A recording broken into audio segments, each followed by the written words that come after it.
Hey everybody, how's everybody doing? I see some folks in the chat. I see some folks coming into the room. Just want to get things started. Thank you so much for joining me this evening. It's been a week. It's been a week. If you guys can hear me and you can see me, please give me a one in the chat. Let me know that everything is firing off well and everything is everything. I'd appreciate that. I'll give a moment. Hello, hello, hello. I see some hellos. Hey, James on time and no Kremlins. Hey, yeah, right. Yeah, tonight would be the night, right? First time. All right, I see some ones in the chat. Awesome, awesome. Thank you guys so much for joining. I appreciate it. I know that some folks may feel a little conflicted about participating in these types of chats or watching these types of videos specifically geared towards Garrison. I get that. I'm kind of in that same camp. Like I have a weird mixed feeling about the way some of my co-creators are approaching this. Everybody has to do their own thing. Like I'm not the I'm not the YouTube content police, so I can't regulate or determine for somebody else what their boundaries are. I can only decide to do what I'm going to do, ultimately. And yeah, ditch the hat. Yeah, yeah. Yeah, I told you guys I was trying to figure out what I was going to do with my hair, so that's why I did it. I think that, even talking to Sarah and Amanda with our seeking, or not so much our seeking sister wives, but our sister wives lives. We're going to suspend those for the moment, just because it's too much. And as we were kind of going back and we were referring back to a lot of the stuff that we had seen on previous episodes, especially starting from the beginning and kind of working our way through, we were going to do, I think, episode 6 and 7 from the first season. It just doesn't seem right. It seems hollow, especially when we're talking about things that they've done 15, 16 years ago, if not more. And, pointing out mistakes and errors that they may have made in dealing with loved ones and family issues and problems and how they address one another. It seems cold and callous to point out all those things, especially during this time. So, as a result, at least from my end, I'm not going to speak for Sarah or Amanda as to why they decided to, on their end, because we all came to an agreement. But from my end, the reason why I didn't want to keep doing it, I don't like kicking people when they're down, and I don't like piling on. And with the Brown family as a whole, particularly as we look at some of the parents and some of their conduct on the show. And this isn't to say that everything that happened on the show is rock solid and this is exactly what was going on, because we know about everything that was happening and we're all knowledgeable about everything. Just from what I've seen on the show, and for me to criticize those interactions, those relationships, it just seems unnecessary. I'll say it that way. It just seems unnecessary. This was, like I said, this is a hard thing. And for those who think, like I'd spent some time debating whether, whether I was going to put together like kind of a montage. Maybe I was going to do some, put some music to some pictures or video or whatever the case may be. And to be honest with you, after considering it, it just doesn't seem right. Like I'm going to leave that privilege to the people who knew him the best. I'm going to leave that to the Brown family. If they want to come out with something and to commemorate him, maybe a song or a poem or whatever that pictures, images of him and his siblings that they think speaks to who he was as a person, much better than I can, because they knew him. And as much as, a lot of us, like, we feel a certain kind of way about Garrison, at the end of the day, I respected who he was. I respected his push. I respected the things that he was trying to do on the show from what I could see, but I didn't know him personally. So I don't think that it's fair for me to come out and make decisions as to the best way to show that tribute to him, that personal tribute. What I do want to do, especially in this live, I wanted to do two things, really. First thing, I wanted to give a space for people who watch the show, fans of the show, people, audience members of the show, people who have grown to know this family over the course of 15 years, to give them a space where they could come in and they can express their grief. Because, you know, the focus should be on the family. But the truth of the matter is that many of us have watched these children grow up over the course of these, you know, from season 1 all the way up to season 18. We've seen them develop. And we haven't been there for the day-to-day. We haven't changed diapers. We haven't helped them with problems and things that were going on, the challenges that they faced. But we were there. And we were a part of that. And I wanted to give a space where folks could come in and express their grief, because people do need to get this off their chest. Some people see it and they don't care what happened. And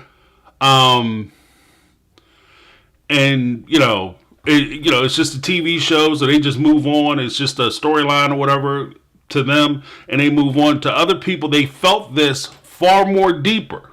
And I think that I wanted to give those folks an opportunity to be able to come into the chat, and I'm hoping that you guys are supporting one another, you're encouraging one another, because in times like this is what I've always said. In times like this is the times when people need that push. And you don't know when you're giving that push to somebody, when you're giving that positive reinforcement to the people you come in contact with, because we don't know what people are going through. And the second thing, I'll just finish that thought before I circle to something else. The second thing that I wanted to achieve in this is basically what I formulated the entire channel about. I wanted to take this experience and I wanted to build upon it and just share my thoughts, or at least my opinions on what happened and what we can learn from it, what we can take from it, and hopefully find a message that can help somebody else. Find something that maybe we could say that maybe make somebody consider something different. I'm not sitting here saying I'm going to solve everybody's problems and I want to make everybody's situation better and all that. That's not what I'm here for. I've never taken that position. I think that what we can do is we can provide a different perspective on these issues or these problems, where we may be able to share our point of view or our experience, and from that experience or that point of view, maybe give somebody else a different viewpoint on these issues. One of the problems, I'll say it this way, one of the things that I've always shared with my kids and the people around me is that I want them to always know that they have choices. That's a big issue for me. To let people know that they have choices. Sometimes when you get caught in these situations where you start to feel that depression, you start to feel kind of, you get that tunnel vision where you only have one choice, or you only have this or that, and there's nothing else in the world. It's only this or that, and both choices are terrible, and you can't live with either one of those choices. And it can lead you down a dark path. What I want to give people is the opportunity to see things from a different perspective, so that they understand that they have more than just those two choices. And this isn't saying that, you know, by any means, that the choices that you have to make, or the choices you're presented with, are going to be pleasant choices. You can choose this, or you can choose heaven or hell. Now, sometimes both choices are crap. Both choices suck. But it's just, you know, trying to give people the hope that you, even if you have to make a hard choice or a hard decision, that you can make it to the other side. That there is more to life than just you make this one choice, and forever, from this point forward, forever and a day, you are locked into this one thing. You know, and I've started doing reviews of different shows. I started out, I was doing 90 Day Fiance heavy. Now I'm moving into like Love After Lockup. I'm going to be doing Seeking Sister Wives, even with Sarah and Amanda. We'll be doing that this Wednesday at 7 p.m. the Seeking Sister Wives is a polygamy mess, but it's a little lighter than the Brown family. And they cover multiple families. There's not the religious context in some of the families. A good majority of families, there's no religious context in it as far as the Mormon group is concerned. So I'll be doing those. And what I want to try to point out is that I'm going through these. I always want to try to give that perspective of something a little different. Now, when I speak of things that we may be able to take from some of these issues that we see with a lot of folks, I first want to say that when it comes to the coverage that I've seen on this tragedy that has struck the Brown family, because I don't think that it can be lessened by calling it any other thing. It's a tragedy. This is a horrible thing that happened to the Brown family. And I wouldn't wish this on anybody, even my worst enemy. I wouldn't wish this on anybody. I think that we have to always keep in mind that there are people behind these shows. We have to keep in mind that there's a family behind this show. It's not just, the Cody character or the Robin character or the Janelle, Christine, Mary, OG-13 characters or, Robin's kids characters. These are people. And these people have feelings and these people have emotions. And even though we enjoy our time watching their lives unfurl, they're living their lives the best way that they know how. And one of the things that I've seen from a lot of the coverage that I've seen has been a lot of speculation, a lot of reporting on things that to me doesn't really matter. And I'll point it out. I'm gonna I was gonna get up and holler names, but I'm not gonna do that because it doesn't really help anything. When I consider why he did what he did, the first thing is, when it comes to these types of situations, if you've ever known anybody who has done this, the thing that you have to understand as a survivor, who's, the survivor is the person who lives after that person is gone. As a survivor, you're always going to ask a few questions. Some of the questions you're going to ask are going to be like, what could I have done differently? What I've seen these flags, what I've seen, should I've seen or noticed the problems? I should notice the problems that they were going through. If they would have came and talked to me, I could have helped them. What did I say to them? What was the last thing that was said to me? Did they give any indication that this is what they were going through? And you start replaying conversations that you had with them, and you start not only replaying the conversations and things that you said to them, but you start to replay the conversations in a way where you start to ask the question of, what could I have said?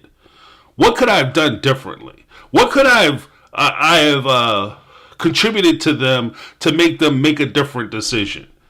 And at the end of the day, you're always going to go to bed at night asking the one question, why? Why did this happen? Why did they decide to do this? Why is this something that they chose to do? Why didn't they ask me for help? Why didn't they look to me and lean on me? And the truth of the matter is, and the thing that hurts the most is that when push comes down to shove, and even as I watch a lot of the coverage, we will never understand why. The people who were closest to Garrison will never understand why he did what he did. They'll never understand it. And because there's nothing that somebody can say to you that's going to express to you what would justify it. And that's what makes it so hard. Is that you're sitting there trying to find a reason or a justification or some deep, profound thing that could have led to this. But but from my perspective and in my experience, I think that when people are at that point, you don't know what drove them to that point. You don't know what pushed them to that precipice where they're looking over that end and they say that this is a better choice for me than dealing with that. And this is where it gets hard. And this is where I kind of gets my dander up a little bit when I see people trying to come out with videos and say, oh, it's because this person said this or because of this relationship. We don't know. And it doesn't do any good for us to blame people. I understand, like I get it, like the anger, the frustration of dealing with people who are, who may have contributed to him and maybe pushed them to a certain point or didn't have relationships with them. I understand the anger and the frustration. And there's going to be a lot of anger and a lot of frustration that happens from the Brown family. I get that. I get it. But at the same time, we always have to keep in mind that this tragedy could do one of two things for the Brown family. It can either bring them together or it can completely shatter them. This is one of those, they're at a crossroads as a family. They're at a crossroads where they can either cling to each other and they can try to find solace in one another and help each other through this, or they can totally disregard and blame other people and create schisms in their family that can never be healed and never be replaced. And it's a terrible position. I don't know where they are. And anybody who gets on Facebook or YouTube and says that they understand what's going on in the Brown family, it's just not, it's not realistic. The stories that have come out from friends and family, the thing that I've always kind of pointed at for me as I was considering talking about this or even delving into it has been one basic thing.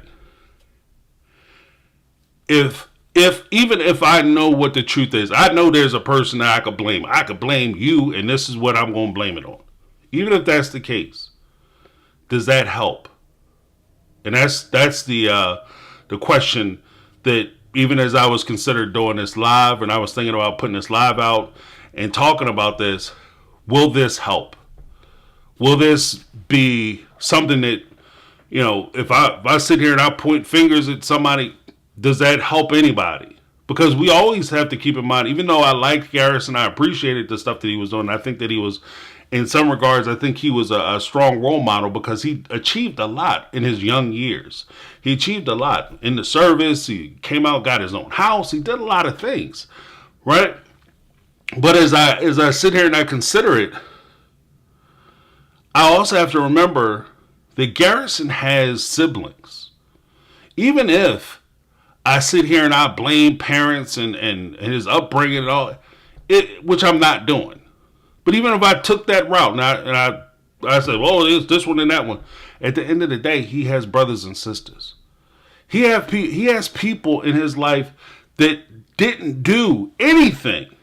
They're victims of this too. And they're going to be suffering from this too. And they need our respect to be and patience and understanding, because they may need to build that bridge back to a person that we hold accountable, or people that we hold accountable for this horrible thing. Oh, I'm going to blame this person. They may need that person to get through this. And I don't want to be the person who's standing there saying, no, it's their fault. We shouldn't let you shouldn't ever deal with them because we should blame this person or that person. So that's kind of where I'm at. Because again, this is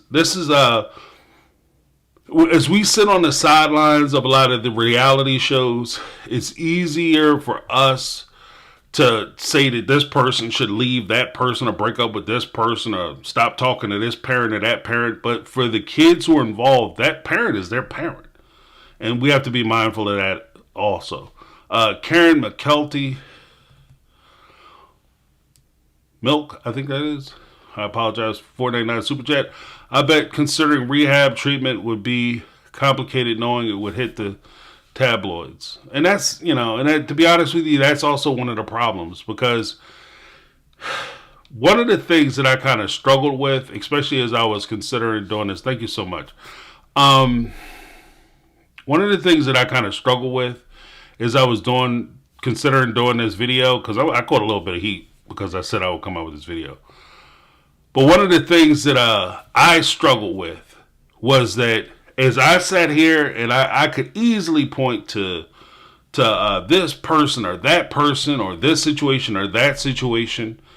I could point to the show, having kids on the show, putting your family on the show. The truth of the matter is, the thing I've always said about reality shows, if you ever want to find out how other people see the health of your family or the health of your relationship, sign up for a reality show or a talk show.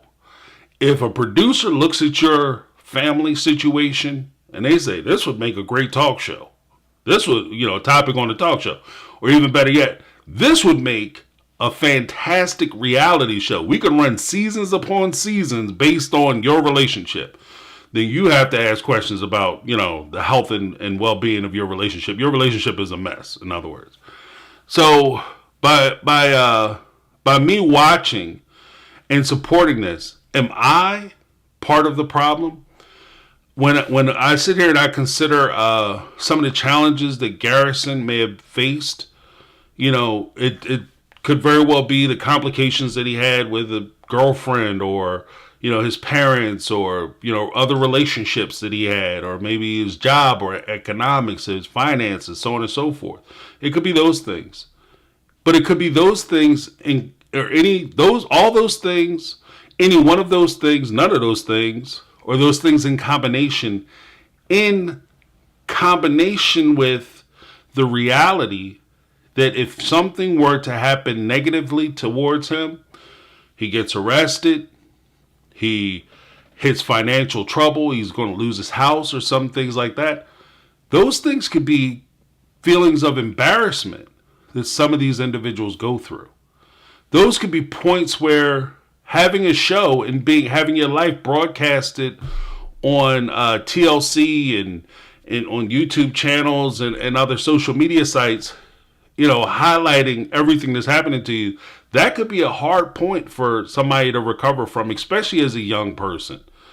I mean, aside from all the salt and pepper in my beard, like, I get it. Like, I remember when I was a young guy, a lot of things hit different when you're a young person. But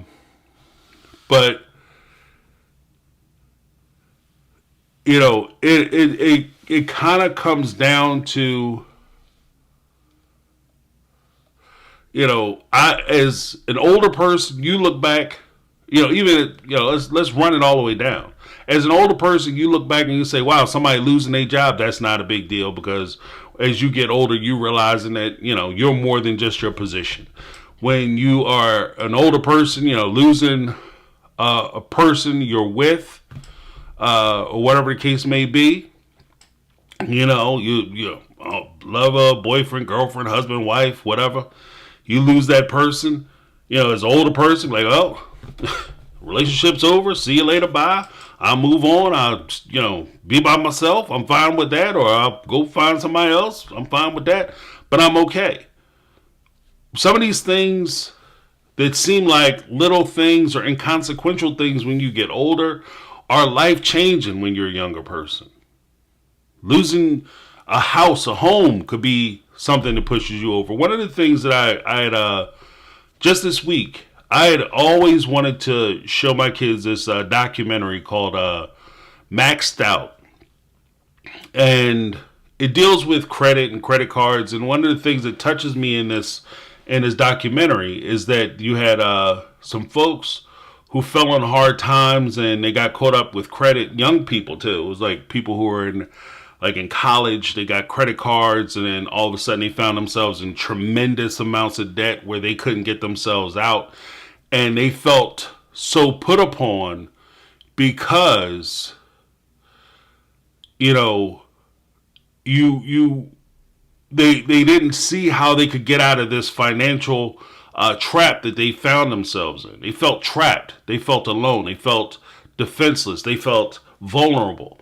And because they felt that way, they made a similar choice to, leave this plane. So I showed that to my kids, and I recognize that in and of itself is something that we don't talk enough about. Like financial, like we talk about so many other things to our kids.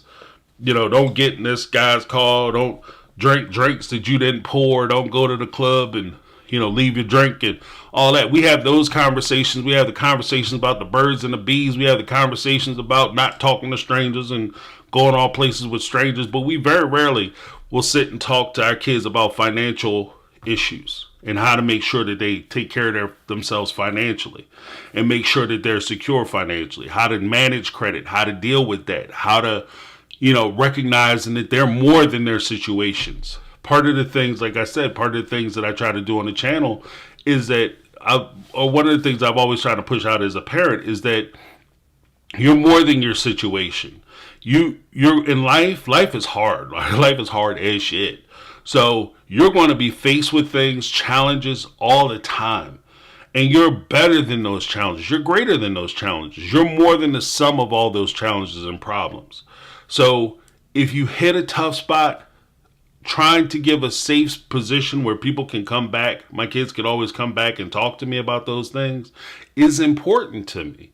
Because I want to be there if, they hit a hard time. I want to be the person who can counsel them if they hit that hard time so that they don't feel alone, so that they don't feel overwhelmed, so they don't feel like they,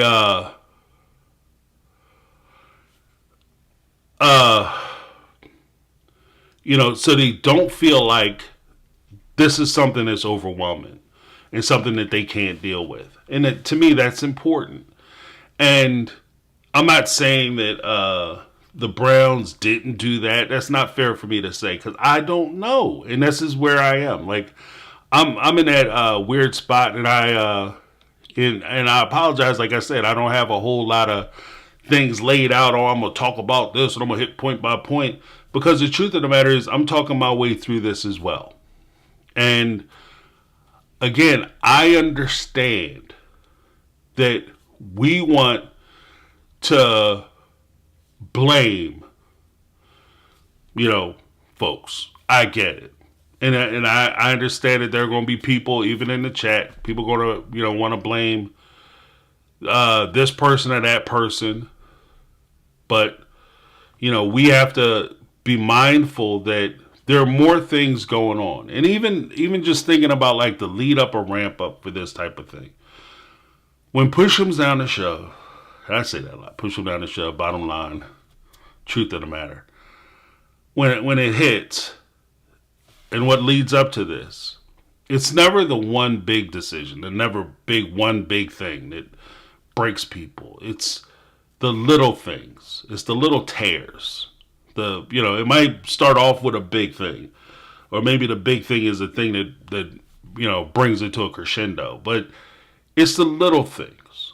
And so, what I've always talked to folks about, and even shared my perspective on it, is to try to refresh yourself. Take these opportunities to refresh yourself. That's what I call it.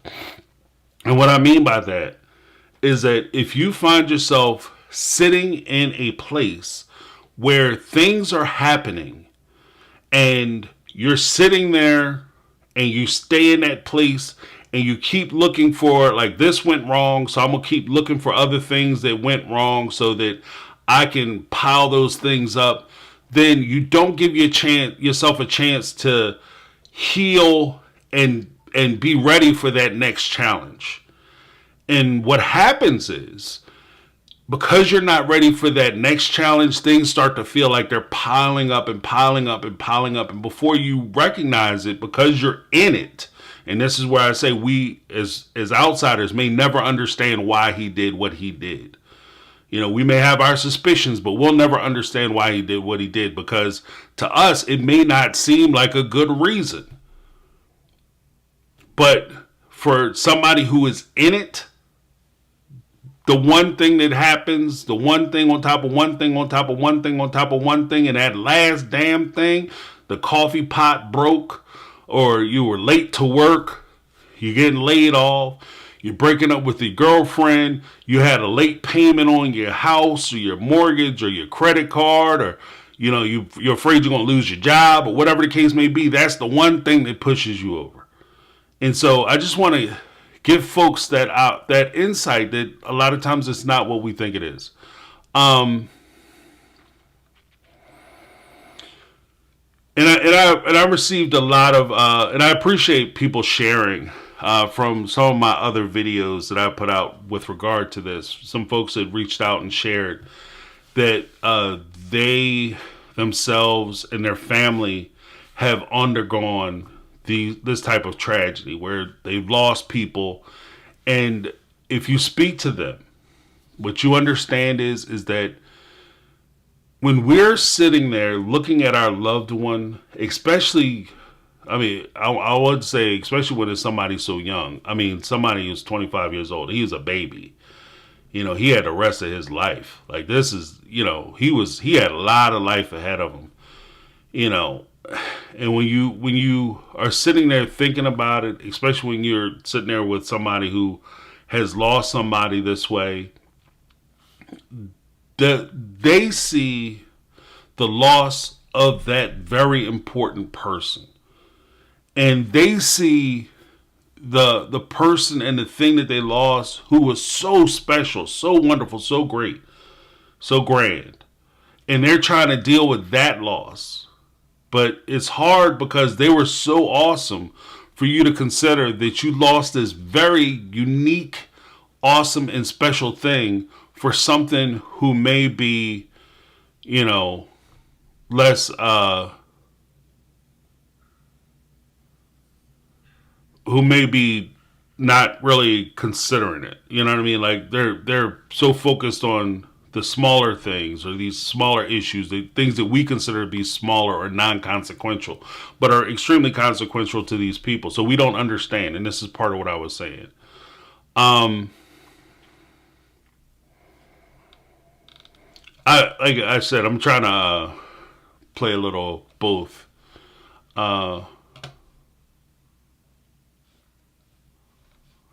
Faith.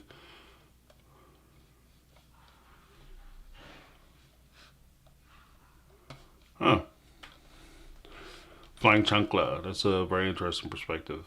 I can see that. I live by faith. We may not ever know why things happen. We have to trust that it's probably not any of our business. It's between that person and God.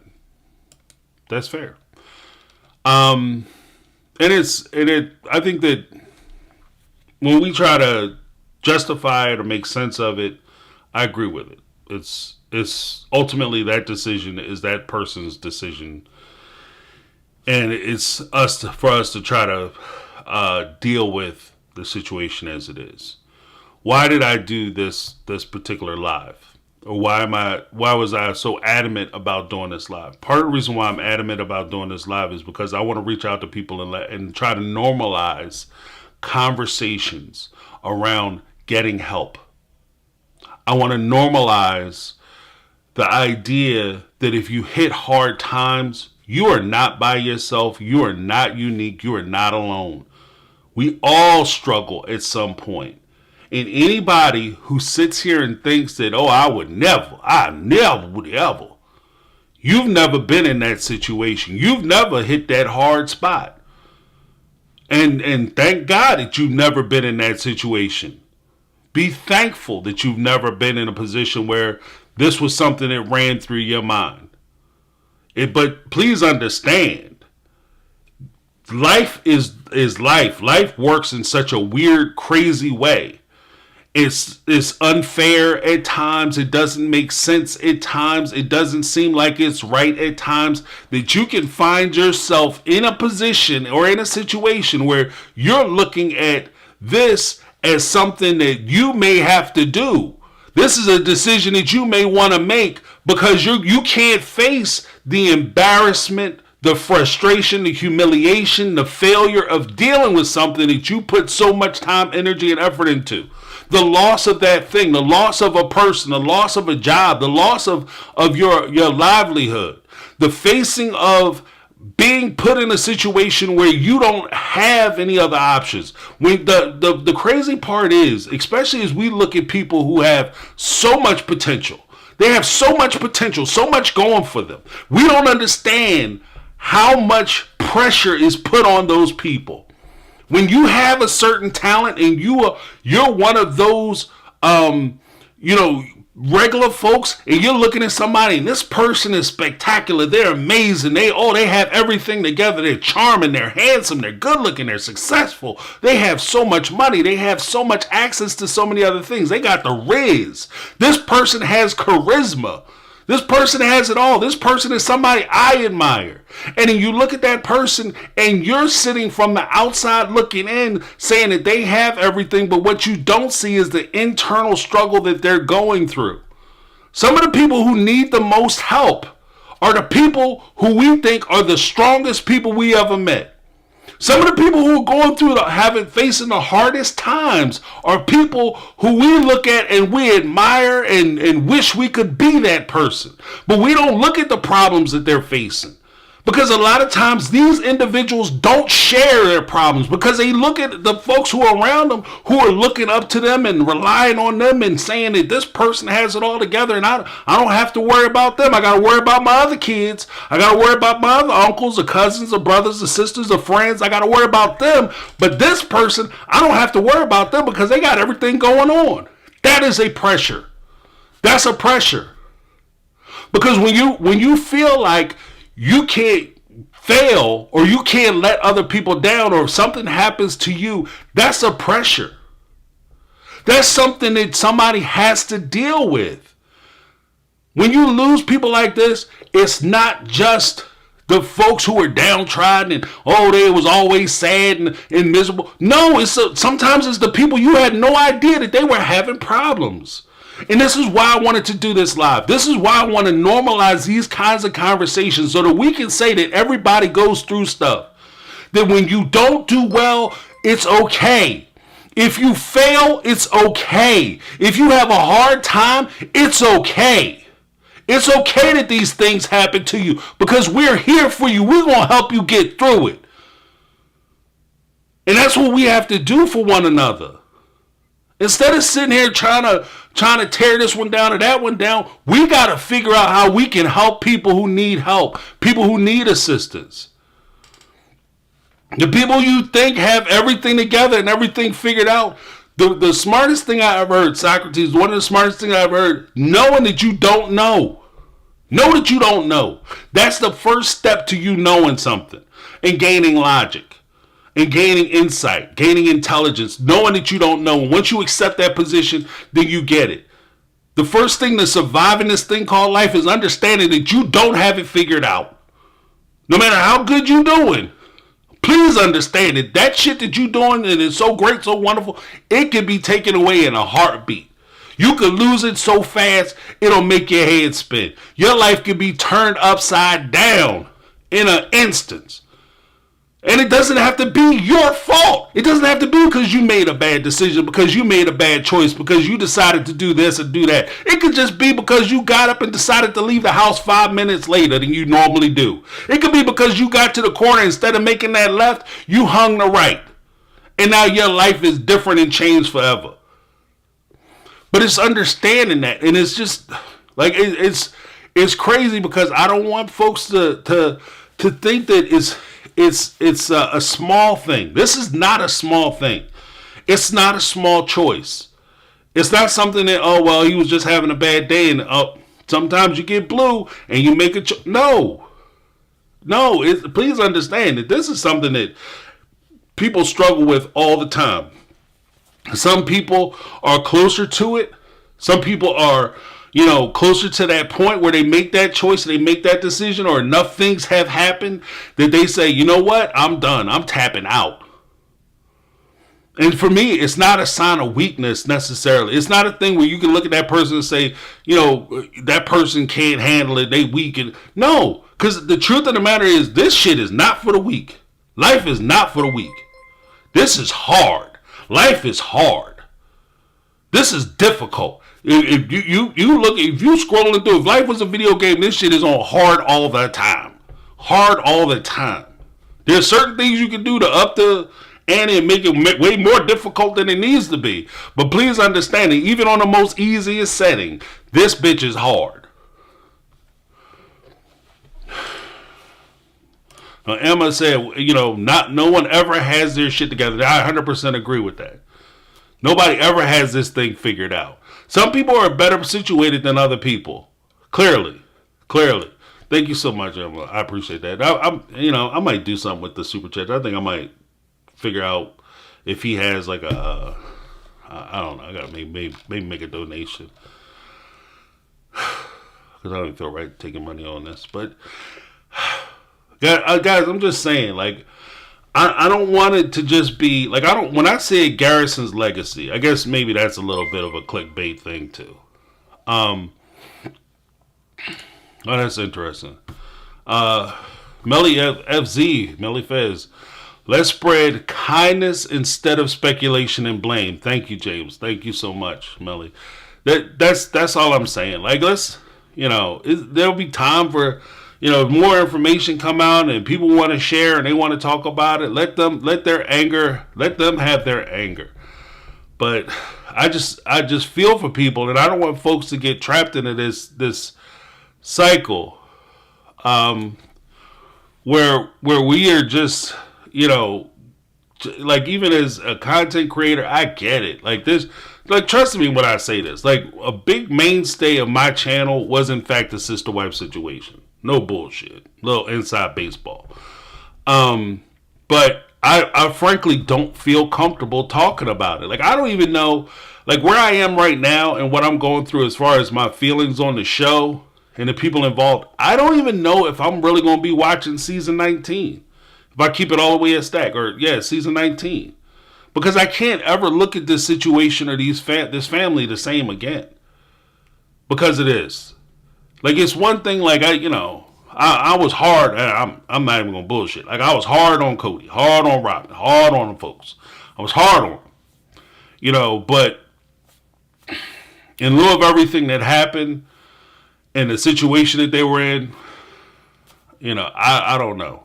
I don't know if I could level that on them. Yeah, I might, maybe to the SPCA. Yeah, because they have a lot of animals, especially cats. And, good on Garrison, just as a side note, because it's not necessarily what I plan to talk about. Just on a side note with Garrison, it's impressive that he decided to spend his time with cats. Just for anybody who is an animal lover, like I like animals, cats have a hard way to go, especially when it comes to adoption, because a lot of times, especially mature cats, they will get euthanized at a higher rate because people don't like to adopt older cats. It's rough. Like, cats have it rough. So he was adopting an older cat, so it's pretty impressive. Okay, Audrey Bringerger. Hey, Audrey. People are making donations to animal rescue he adopted his cats from. Yeah, I like that idea. I might either do that or I might donate to the because I have a local one here, but I'll figure something out. Just make a quiet donation. It's just, I don't know. What is this? Somebody said something. I thought you guys, I appreciate everybody, and please, I'm not going through a lot of the chat as much as I'd like to.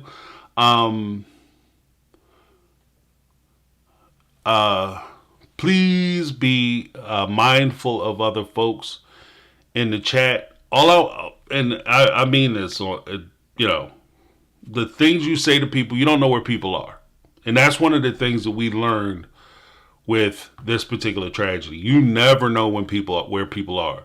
Because when I had heard about it, actually Sarah and Amanda brought it to my attention. They sent it to me in we have like a group chat or whatever, a group text, and they sent it on a group text. I'm like, what are you talking about? Garrison, what? Who did what? Or they said in like the tragedy and it was so horrible, and I'm like, what are you talking? What happened? And I look it up and I'm like, oh my god, like this came out of nowhere. I had videos I was planning on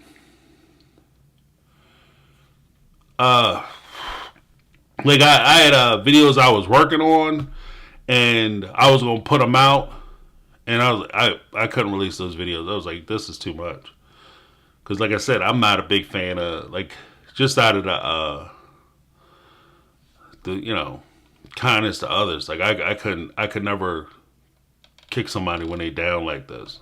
Like, this is the family is down bad, and I don't want to be that one who could be the source of somebody else's pain. And I never want to be in a situation, and I understand that people don't like certain folks in the family, but I would never want to be in a situation where I'm the reason why somebody, or at least contributory to somebody feeling as though they're so down, out, hated that they have to make this similar choice. Like, I just would never want to do that. So a lot of the commentary, like, I wanted to, like, when I first started this channel, I wanted to be a positive force on YouTube. I know that sounds corny as shit, like I'm a superhero. But I wanted to be positive. Like, take bad situations, see them, talk about them, open them up give my perspective, open them up for discussion, and that way start a dialogue on these situations. So that way, maybe somebody who needs to hear that message, because not everything is for everybody. I remember there was a time when, story time, when I was on Reddit, and I would give my perspective on some of the sister wife stuff. And somebody had said to me, this young lady had said, "Oh, here he is trying to mansplain stuff we already understand." And I'm like, I'm not trying to mansplain anything. I'm just giving my perspective. And I'm just giving my insight, on this particular issue. But in that same vein, I had other people say that, I had never considered that, or this particular commentary or position or insight has helped me understand something that was going on in my life. And that's why I do it. That's why all this is happening, is because, or at least from my end, is because I don't just want to be a reporter. Like, I'm not a reporter. I don't know what's going on with the Brown family. I don't know them. They're not my friends. I don't hang out with Christine and Janelle and them. So I don't have any inside track as to what anybody was going through at any particular time. So, and with that in mind, and understanding that, some people will capitalize or attempt to capitalize off of tragedy. Some people will try to gain popularity off of tragedy, and sometimes those, because people are desperately trying to get likes and picked up for book deals and all that other stuff, or have conversations on platforms or whatever, they put out things that aren't necessarily true, or they make things up. How many times everybody has had that conversation with somebody in high school or college, or somebody they knew from grade school or whatever, and they did something, infamous, where they made the paper, they did the wrong thing, made the paper, they got famous, they're on TV now, or in a movie or something, made them famous, or they did something, similar, and then all of a sudden, everybody knew that person. Everybody in the world was a best friend. Everybody, he used to come and talk to me all the time. They don't know that person. And some of the stories that have been coming out, I'm not sure how much of it is actually true. Like, I'm not sure, because I know that people are going to start saying shit. Because there is such a void, especially with so many of the content creators being very hesitant about coming out with new content surrounding this family.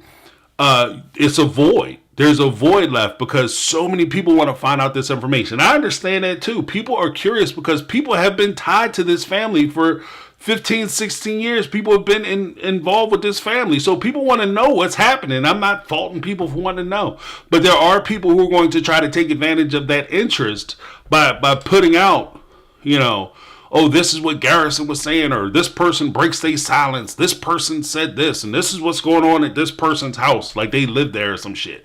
Like, you know what I mean? It's going to happen.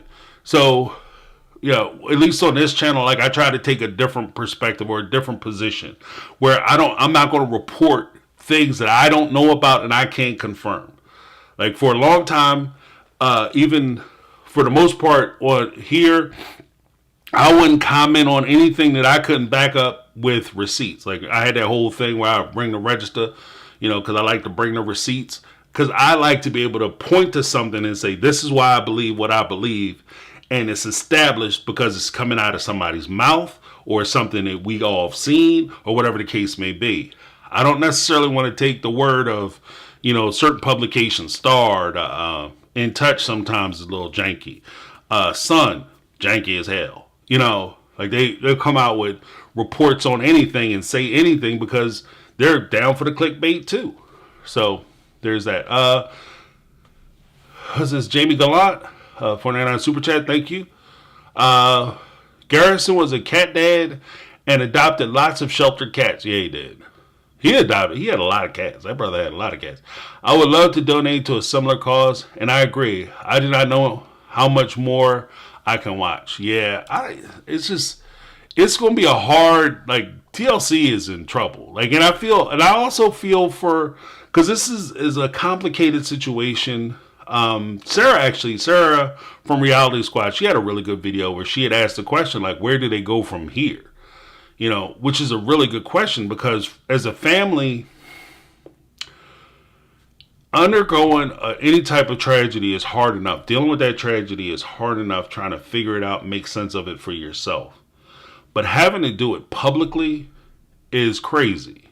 You know, it's insane. Like I couldn't. I get hats off to them because they're more about the showbiz life than I am, because I don't know if I could continue shooting and talking, because I don't know if I could continue to face that every day, because that's always going to be a question that's going to be an underlying issue in anything that they shoot moving forward. But the problem that they have is they're kind of painted in a corner because of the finances that the family has. A lot of the income that they have is generated from the show. So you want to support the family, but you don't want to support watching the show. But if you don't watch the show, then the family could experience financial hard times. So it's conflicted for a lot of people. And I understand, like, even, you know, with this video, a lot of people were, you know, why are you coming out with this, doing this video? Why are you coming out, you know, because it's so hard and so terrible and you shouldn't talk about it. I understand that, because this isn't for everybody. And people are already tired of talking about it. And to be honest with you, some of the stuff, like, I don't even click on a lot of the videos talking about it. Not like I would have before, just because it's heart wrenching, you know, because I see so much, like, it's so sad, because especially when you're an older person, you know, you kind of look at life different, you know. When you recognize your own mortality and you look at life and you recognize that you have more life in your rear view than you do in your windshield, you have more life behind you than you have ahead of you, then you understand how precious life is. And even small things are smaller things, and you don't take things as serious. But when you are dealing with somebody who has so much potential, so much life ahead of them, it's hard to see all that potential lost. And it's a blow, not just to the family, but a blow to communities and people as a whole, because he had so much, like, I feel like he had so much to contribute. Not just to the Browns, but just in general. He had so much to contribute. And to lose that, it hurts. It hurts.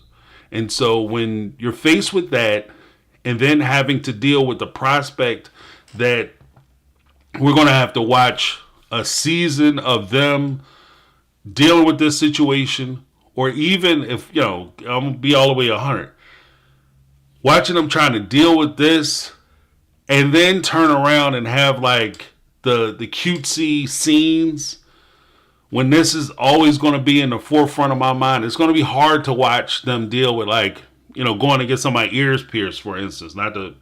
I'm not shooting shots. I'm just saying, like, as an example, something trivial. You know, watching somebody go get their ears pierced, and I'm thinking about this. So it's going to be a hard watch, and it's going to be a struggle for everybody involved. And again, I'm not sure where I'm going to be at in season 19 of this show. I'm not sure where I'm going to be at. Do I really want to watch Christine and Cody get in an argument at somebody's birthday present or whatever? Because that's just a reminder of the dysfunction in the family that existed when this young man was around. So it becomes problematic. Wait,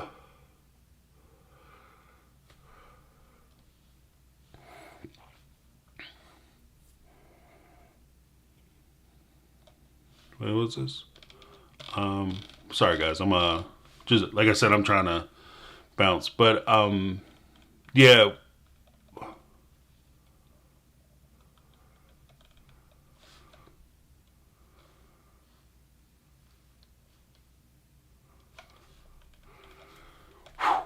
Yeah. Jamie Galan. It's just it just is hard. We watched Garrison grow up, and he's the same age as my baby sister. It's weird grieving someone you've never met. It is, but it's important, and I think that that's like as I was sitting here. Thank you, Jamie Galan. Thank you for your contribution to the Discord. But it's one of those things. To be honest with you, that was one of my challenges as I was considering whether I should do this live or not do this live. Is that I wanted to create a space where people could come in and they could grieve. Like we could grieve together as a community who watch these kids grow up. Like I'm not trying to pretend like, please understand. Please understand. I am not trying to put myself on the same level as any member of this family, any one of his friends, people he hung out with day to day, his roommates, his brothers.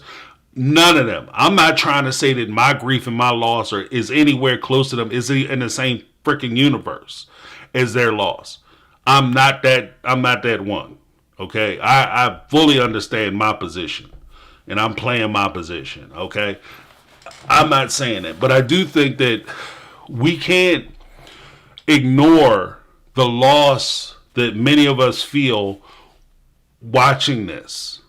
Okay, because we did participate in it, and we did witness it, I for one, to be honest with you, when he got that dang on house, I was so proud of him. I was so proud of that kid. When he got that house, and he had bought it, got put money together, and even when Janelle first said it, like during the COVID time, like, oh, Garrison's trying to save up some money because he almost got a down payment for a house. What? That young almost got a down payment for a house? Go ahead, player. That's some serious shit. Got a down payment for a house. Go ahead, do your thing, homeboy. And then he went out and did it. And he was so proud, and like seeing his pride as he was sitting there in his house, showing his house off to Christine and Janelle, and talking about having his brother moving in, and yeah, I'm gonna take the reins and he can move in with me, and Gwendolyn, she can move in. Out, she didn't move in with him, but she gonna move in, and I'm gonna take care. He's gonna be that rock, and that's what I'm saying. Like when you that rock, and you the one that's like, oh, he's so mature, he's got it all figured out, and this is where it hits super hard because you think that this dude has it all figured out, but then you see, like later on, that he had struggles, and then we're reminded of the frailty of life. And that's kind of where we were, or at least where I am. Like this is just another reminder how fragile life actually is, and this is part of, to me, this is what makes life so special.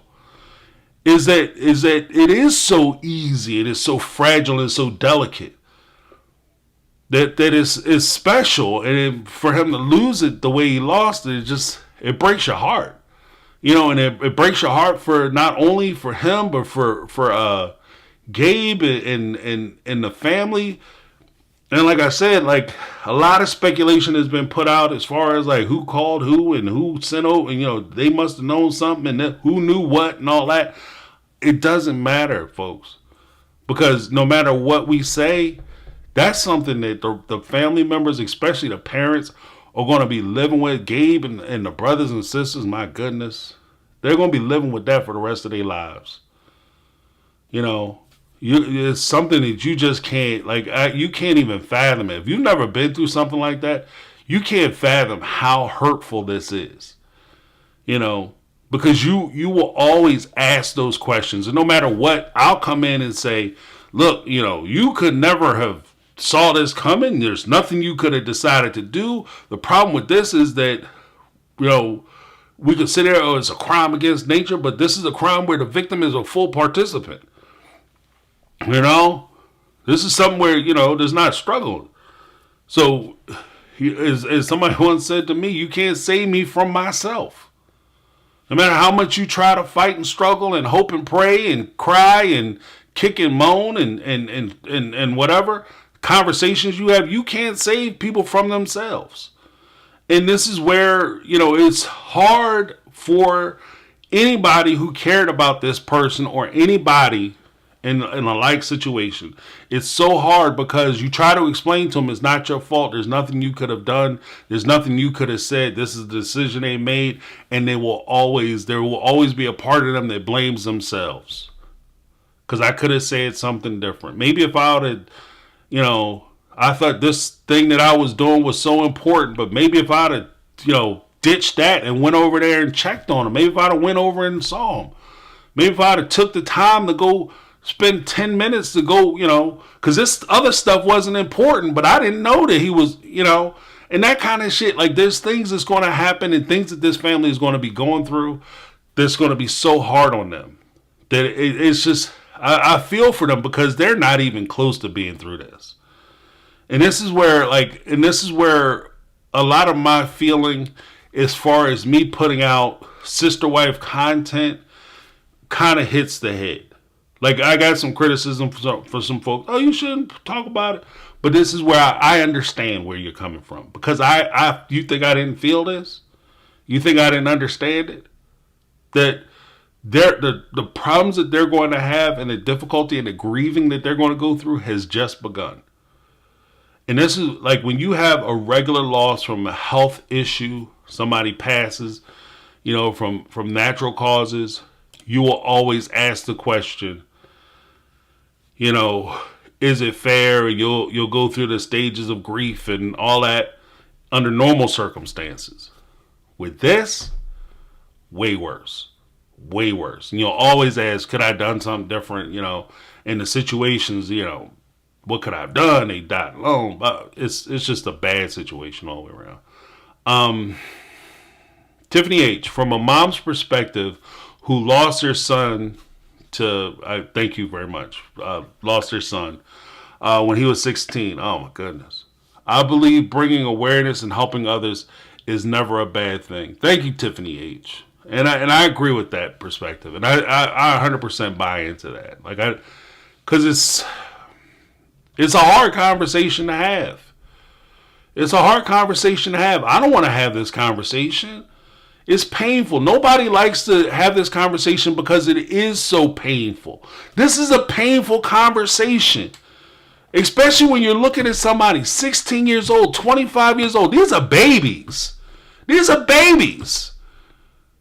You have so much life ahead of you at 25. And to lose that 16, my goodness. And somebody had wrote something to me and said that they had an argument with their child and they did it because they took responsibility. And this is one of the hard things about it is that you bear a lot of the responsibility for this decision. Especially as parents. Like, a lot of times you put so much on your shoulders when this comes down to it. And they took so much responsibility. Oh, we had an argument because they had broke up with their girlfriend. I told them they couldn't use their phone, and then they went upstairs, and then that was that. And you just look at it and say, it wasn't worth it. I didn't want it to come to this. I don't want you to feel that bad. And as a parent, I'm gonna tell you right now. Somebody asked me a while ago, what's it like to be a parent? Like, you know what it's like to be a parent? Being a parent is you taking your heart out of your chest. You're still beating heart out of your chest.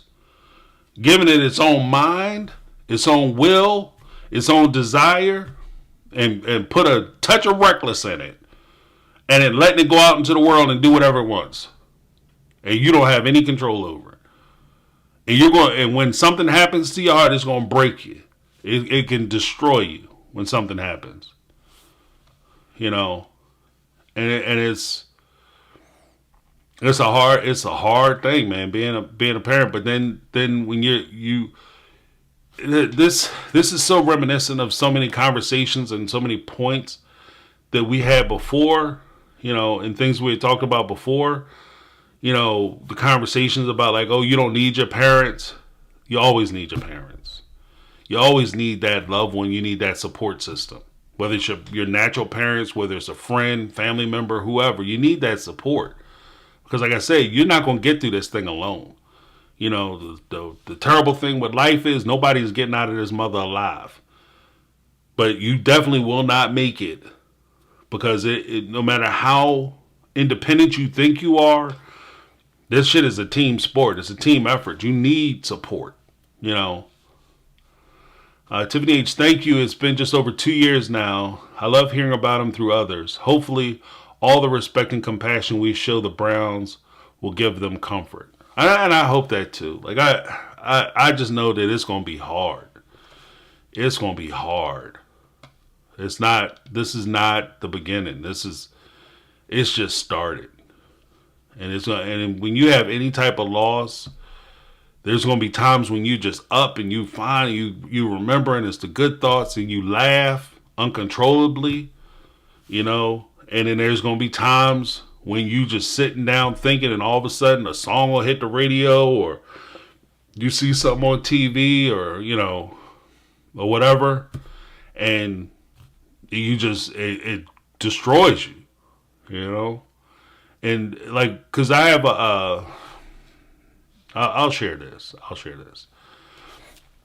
From my experience, I have a family member, a very close family member, who passed under similar circumstances. And you want to express, you feel that loss. But when I see his mom, to this day, when I see his mom, I always want to tell his mom, like, you know, how much they have influenced me, and how much freedom they gave me, and how much of an impression on my life that person has had, you know, and how much they meant to you. And so, and again, this is a thing where, you know, my hope is that Garrison's story, Garrison's life, the way he lived his life, the person that he was, has touched people in a positive manner to carry forth his legacy.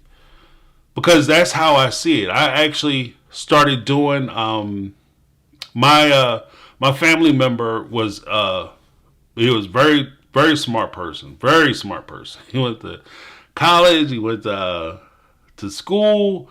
He came out of college with an excellent job, making 6 figures plus, coming out of college, and worked the job, miserable at the job, decided he was going to leave the job, and all of a sudden he was going to go do carpentry. And he left that job, and you know, as a family, we said, what are you doing? Leaving this good job, this, you know, big time money, you know, and you sit there and wonder, like, he left everything. He turned his back on, like, he's in that position where people lose these types of jobs and they done data. You know, he walked away from this job because it didn't make him happy. And he pursued so many things. He did so many things that were just incredible. Worked at, like, he started doing carpentry, became so proficient at carpentry. He actually did work at Bill Gates's, like, in his mansions. In some of his mansions, like designing like staircases and all kinds of stuff in his house. It was incredible, right? And he, you know, some things happened, and that was that. But, you know, the freedom that he had was such an inspiration to me, and the way he lived his life. I started doing woodworking. I started, like, I'm gonna hang a sign in the back. And I've never told I never shared this online or whatever before. But part of that sign that I'm going to hang back there, like, I cut it out and all that stuff, and I'm trying to light it, and I got to figure out how I'm going to do it. But part of this, the sign that I'm hanging up there is from him. Because when he impacted me in such a positive way that I wanted to do something in remembrance of him. So I learned a skill for something that he was tied to. And that's why I started doing it. Bought saws, bought all the stuff, and learned how to do it. Because I wanted to, that was my way of honoring him and that contribution that he gave to me. And it hurts me because I want to say, every time I see his mom, I want to say something to his mom. I want to say, like, I can't express enough the grief I feel for her loss. But then I'll tell stories here and there, but I can't really go into it because I always want to be mindful. And this is what I say as far as being respectful in the chat and being respectful as far as what I put, the content I put out. I always want to be mindful that even though I feel a certain way about that loss and him no longer being here and the contribution and the lost potential breaks my heart. But the feeling I have, I'll never be able to say to his mom the depth that I want to go into because I don't want to hurt her. Because I know it hurts her to think about it. And as much as it makes her feel good to hear these positive things about her child, and it makes her feel good and proud, I know that deep down it hurts her. And I don't want to keep being that person that's just leveling on her. And that's part of the reason why I struggle with the question of whether I wanted to put this out and what I wanted to do as far as this was concerned. But yeah. In a Gata Davita, in a Gata Davita. That's awesome. Awesome name. 49 Super Chat. As a parent, you're only as happy as your saddest child. Yeah. Yeah. I agree with that. It's a great point. That's my girl. I struggle with mental health for 25 plus years. The smallest thing sends you over the edge. The bootstrap talk happened all too often in my youth. Let's normalize talking, getting help. Thank you. Thanks for all you do. No, thank you. That's my GG. I appreciate it. And yeah, I gotta figure out something to do with the super chats, but I appreciate them. I appreciate you guys supporting the channel. I appreciate you guys coming in, listening to me talk and pontificate on these issues. And hopefully you're finding solace and help in this. But I 100% agree with that's me, Gigi. We have to normalize these conversations. We have to normalize getting help. You know, how many guys are walking around, like I always point out, like with guys and men, like we're so you know, I grew up in that time when, my grandfather used to say it all the time. I grew up in a time where men were made of steel and cars were made of wood. Now, cars are made of wood and men are made of steel. That's my grandfather. You know, men are made of wood and cars are made of steel. You know, that's my grandfather. Now, cars are made of plastic. So that lets you know where we are. And one of the crazy things is that we have yet to normalize seeking help. And just saying, like, we're going through it. You know, looking at guys, we always got to be strong and powerful. And, you know, a lot of the stuff that even some of the manosphere guys say, you know, we can't ever show emotion and we can't ever cry in front of our wives and girlfriends and stuff. I'm not a crier, even to this day. Like, one of the things that I'm so proud of my son is that he's in touch with his emotions. Like, I don't mind that my son cries. You know, in a way, I'm jealous of the fact that he can openly weep. You know, because I grew up in that time when, you know, men gotta be men and you can't cry in front of people. You gotta hold it in and da-da-da. And that shit will have you walking in front of a fucking bus. You know, because you'll be hurt, you'll be torn to pieces inside and you don't know how to deal with it. You know? So we have to normalize, and this is why I agree with what Gigi was saying. Stop, you know, oh, it'll be okay, get over it, fuck it, you're fine. You know, I'm going French on this, but, you know, you're okay. Don't worry about it. Stop crying, suck it up, buttercup. It's, you know, it's not a big deal. And you don't understand what people are going through. And you pass over them and you tell them they're fine and you ignore their problems, you ignore their issues and you ignore their cries for help. And then when something happens, you sit there, I don't know what happened. I don't know why they did that. We have to normalize these conversations. We have, and more to the point, we have to normalize people being able to ask for help. You know, one of the things that I started doing when I was, and my kids don't know this, see, quiet as kept. Shares inside baseball. One of the things that I'd always pressed my kids about doing was seeking help. So I always said, if you struggle with something, get some help, tutoring, or whatever the case may be. And they always assumed that I was saying that just with regard to school or profession or whatever the case may be, professionally. But what I'm trying to teach them, and what I've always tried to teach them to do, was to be open to the idea that if you have problems, you have issues, it's okay to ask for help. You're not expected. Like one of the things, like my son, he came in the other day, probably gonna be mad at me, but I'm gonna do it anyway. He's okay. He loves it. I love him. And I'm proud of him for this. He came in the other day and said, Dad, I didn't do well on my biology test. Like he had been studying for the test and he didn't do well, right? And he came in, he was hurt, you know? And I looked at him and I said, thank you. You know, thanks for coming in, son. I'm proud of the fact that you came in here. You took responsibility that you didn't do well. You acknowledged it. You came in here. You told me about it. But now let's figure out how we can improve it. Where didn't you studied. I saw you study and I know you studied. You didn't do well, and I know you tried. So let's figure out what went wrong, and we can work it out together. And in that one instance, I saw my son the pride and the happiness that in knowing that he wasn't going through it alone, that I wasn't going to be mad at him, and he could always come to me and we could talk about it. And to me, that's not the end all be all. Like there's a lot of work to be done, but it's just the idea that, you can always come to me and the door is always open for us to have a conversation. If you can't come to me, find somebody that you can sit down and have this conversation with to tell people that you need help. There's nothing wrong with you saying that you need help. Everybody goes through some shit and you can't do it by yourself. You need some help. Fine, go get some help. Let's make that normal. Let's make that the new normal. Instead of you figuring out by yourself. I don't know. Call 988. Okay, here's something good. Emily Rare. Call 988 to speak to the crisis line for anyone in the U.S.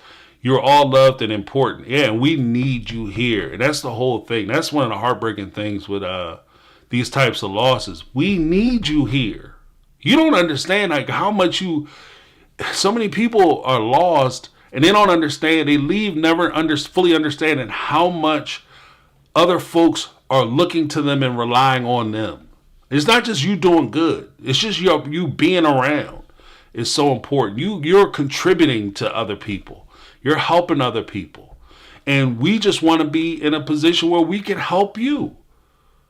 And that's what, again, this is one of the struggles. I talk about the parents are going to have those questions about what coulda, woulda, shoulda, what I could have said, what I would have said, what I should have said, and all that. They're going to have those conversations. But one of the things that's always going to bother them, why didn't they come to me? I would have talked to them. I could have helped them. I just wish they would have came to me and talked to me and told me that they needed help. I would have dropped everything to help them, But, especially, I understand that there's a position where a lot of people take. And this is part of the struggle. The idea that I don't want to be a burden. I don't want to put this on somebody else. I don't want to, suck their time up. They have too much other stuff to worry about. So they take it on themselves. And then, they make these types of choices. So we have to normalize opportunities for people to be able to get into a chat box and have conversations, hear people talking. Sometimes you might have people who just kind of lurk in the background, never says anything, but they just kind of read the things. That's why I want the chat to stay positive, because you have people who won't ever come out and say that they need help, but they might sit back and listen to what other people are saying and they take something from that. So yeah, the 988, thank you for giving that contribution with the 988. So if you need to talk to somebody in a crisis line, you need that professional help, please don't think that you have to do this alone. If it's a personal conversation with a friend, family member, or if you need more specialized help because you need more attention, you need more somebody who can professionally sit down and help you, go get that help. Please get that help. Christina Stoll, Kristen, or I hope it's Kristen. Could be Kristen or Christine. I apologize if I'm screwing it up. I apologize, Ms. Stoll. Thank you, James. I'm really grateful for this community tonight. Please call 988 anytime you are not alone. Thank you so much. That's amazing. Because it's so important that we don't leave people behind. Nobody gets left behind. Um,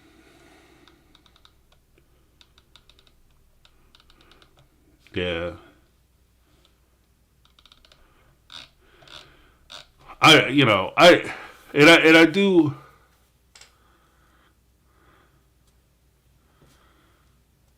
Uh, yeah, I'm trying to bounce. I'm sorry. What was this Black Swan, Gothica? It's so hard to know when someone is really struggling. Sometimes they do things that seem to speak to a future, adopt a pet, buy a house. Makes me think something triggered Garrison. Yeah, and that's the whole thing. Like, we'll never know. We'll never know. And especially, like, people who are close to him will never know. Because if you've ever been in that situation like that, the truth of the matter is, all right, good night, Mace Chill. The truth of the matter is that when somebody considers this as an alternative or a possibility, not everybody who's considered this has acted upon it. And the crazy part about it is you would never know that this is something that they were struggling with. I'm going to say that one more again. People who have struggled with this choice and were on the precipice of making this decision may never, ever, ever, ever, ever, ever let anybody else know that this is something that they were considering doing. They might have drove to the bridge. They might have drove to the pharmacy, whatever. May have been sitting in the parking lot, considering it. Everything purchased, everything bought in the car on their way home to do what they're going to do or wherever they're going to do that at. And you may never know. Because you don't know. And even on that, that's what I'm saying. Like, people will be going through things and they will be struggling. And we just have to be like, this is why I'm such a big proponent of just kindness on GP, kindness on general principle. Because we don't know what people are going through. You don't know, the guy who's standing there smiling at you at his job at the store. His wife could have left. His kid could be in the hospital. He could be mountains of debt and hospital bills. He could have dog could have ran away. Cat could have got ran over. Whatever. You don't know. And he's standing there in the store smiling and joking. Or she's the life of the party. But she's dealing with trauma. Things that has happened to her before. And you have no idea. And here we are, being mean and nasty to one another. Like everybody's bulletproof. And everybody's 100%. And everybody, nobody has problems but me. We just have to be mindful of other people's issues and circumstances and situations. People might be okay today and not okay tomorrow. Things you say that was cool today or is not cool tomorrow. And it's a shame. It's a shame. And and this is the part of humanity that just breaks my heart. Because we are so quick to be nasty and judgmental and cruel to one another. And we very rarely take the opportunity to just extend a hint of kindness. The craziest thing to me is you could have situations where, we'll do the contrary first. You're driving down the street. And somebody cut you off, and you cuss them, and you give them the one finger salute, not this finger, but the other finger, the magic one. Right? You give them the one finger salute, and you cuss them, and you mad as hell all day for 2 hours. You pissed off, talking about how this person cut you off. They're an imbecile, and they should never be driving. If you can't drive it, leave it parked at home, and you have that whole conversation, mess your whole day up, right? From that one action. Like, same on the other side. One act of kindness. Simply walking down, looking people in the face, smiling and saying hello. Hey, how are you? How's your day going? Hey, you looking good. I see you. All right. That little bit could be have the same effect, just in the opposite way. That one hint of kindness, you don't know what people are going through. They might have needed that smile. Somebody might have needed that. I can't tell you. I'm a hugger.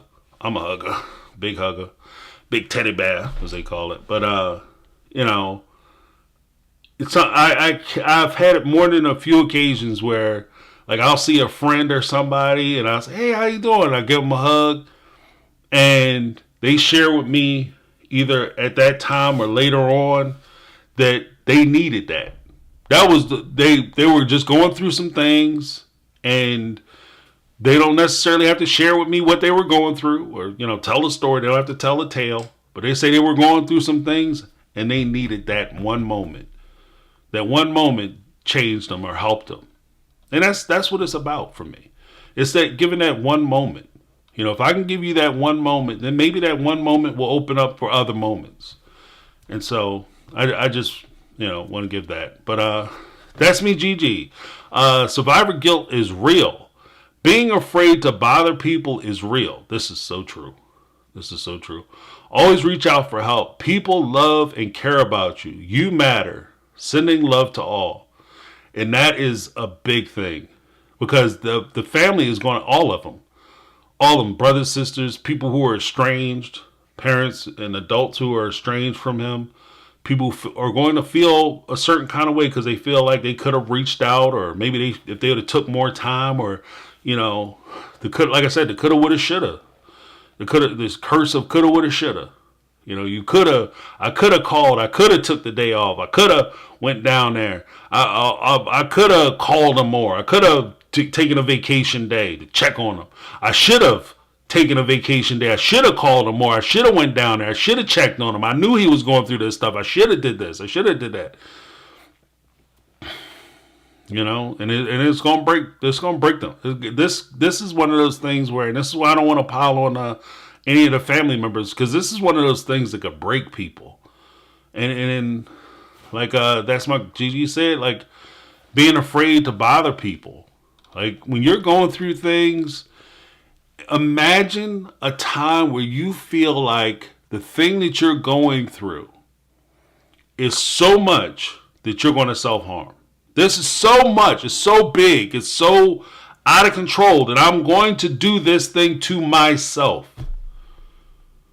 And then, because you are a caring person, because you are a person who's concerned with other people, because you are empathetic to other people's situations, you say to yourself, it's so big, I can't deal with this. How do I take this thing that's on me and put it on somebody else?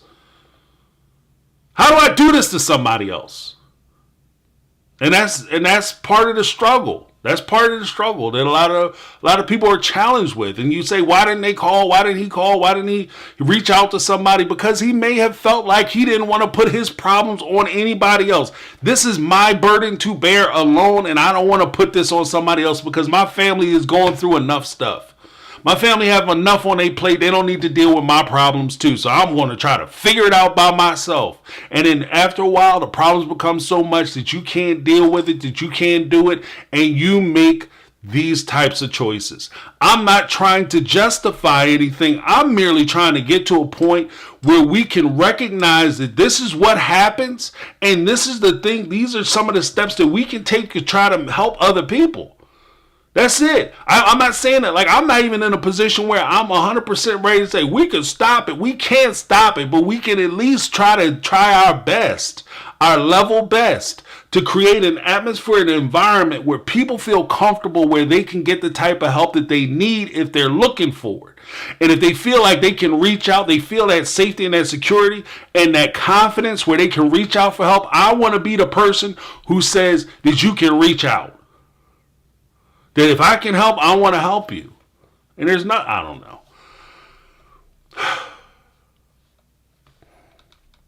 I don't know. And this is, like I said, this is the hard thing. And it's hard for a lot of us. And if we look at ourselves, and this is just something I want to say. Like, if we look at ourselves, especially as we're absorbing certain content and this, that, and other, and seeking certain channels and messages and things of that nature. If this is hard on us, imagine how hard it is for the Brown family. I didn't know Garrison personally. I knew him from what I saw on the show. But imagine how hard this is for people who grew up with him day to day. Hell, people who shared rooms with him growing up. Just saying, we have to be kind and gentle with one another. There's no shame in that. There's no shame in showing mercy to each other. I'm all about, defending and fighting the good fight. But sometimes you have to temper that. You have to temper your holy or sanctimonious rage with mercy. You temper your vigor with mercy, a sense of mercy, justice with mercy. There's no shame in that. Emily Ray, I'm a 911 dispatcher. You are never a bother to us. If you're going through something and are needing help, we work for you. We want to help. We are with you. You're not alone. And that's important. There's so many people who want to help and are there to help. And people, like I said, 911 operators, police, fire people, emergency, EMS, it's easy to look at them, oh, you're there for a check. There are jobs that they can do. Trust me when I say there are jobs that they could be doing. They could give them a check that they would never have to deal with the horrors of humanity that they deal with on a day-to-day. If they were just there for a check, there's easier ways to make money. A lot of the people who are involved in these fields genuinely care about their neighbors, their friends, and their family. They care about the people around them in their community. And they want to help you. And so if you do, thank you for that as another piece of insight, Emily. If you find yourself in a desperate situation, reach out. Even if it is 911. Get help. Get help. Because we need you here and you are important. You're valuable. And I know, again, I understand for some people that shit sounds cliche as fuck. I get it. Well, everybody says that. No, but it's serious. And I mean it. I genuinely mean it. And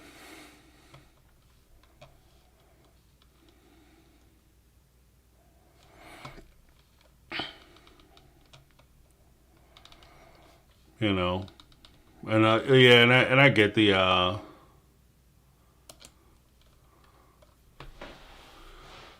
Ben Charlie.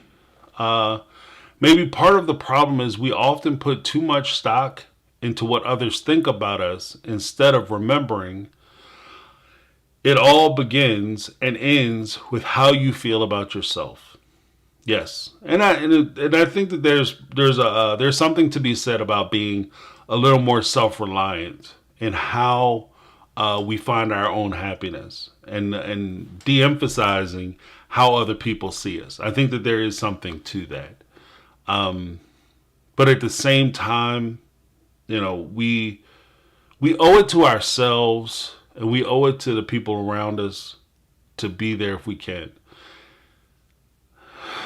Because even as something that I mentioned earlier, and I think some other people, I know some other people have mentioned earlier, I don't want to misquote anybody or put it on anybody else, but when you're sitting there thinking, and you're in these desperate situations, and you're thinking to yourself that I don't want to put my pain and my struggles and my complications and my difficulties upon somebody else. The same people that you're trying to spare the pain of having to deal with your problems or your issues, your complications, are going to be the same people who are going to be torn to pieces if you make a final decision like this.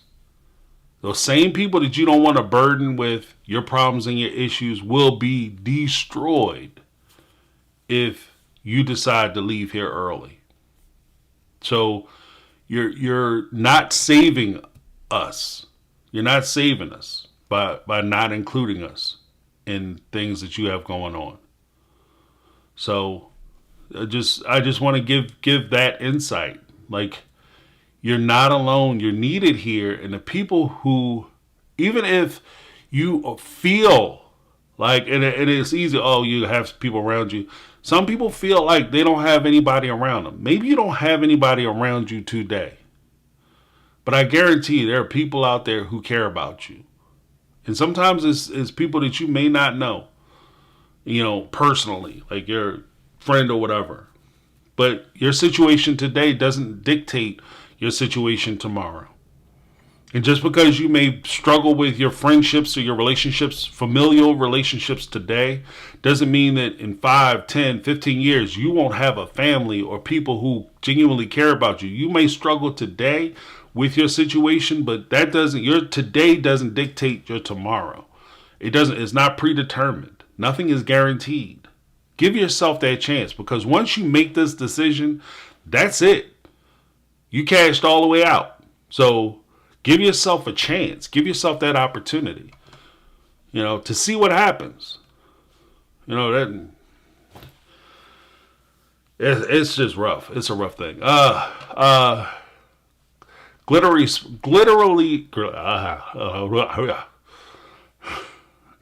sparks. Thank you. I'm struggling. People may forget what you said, but they'll never forget how you made them feel. I agree with that 100%.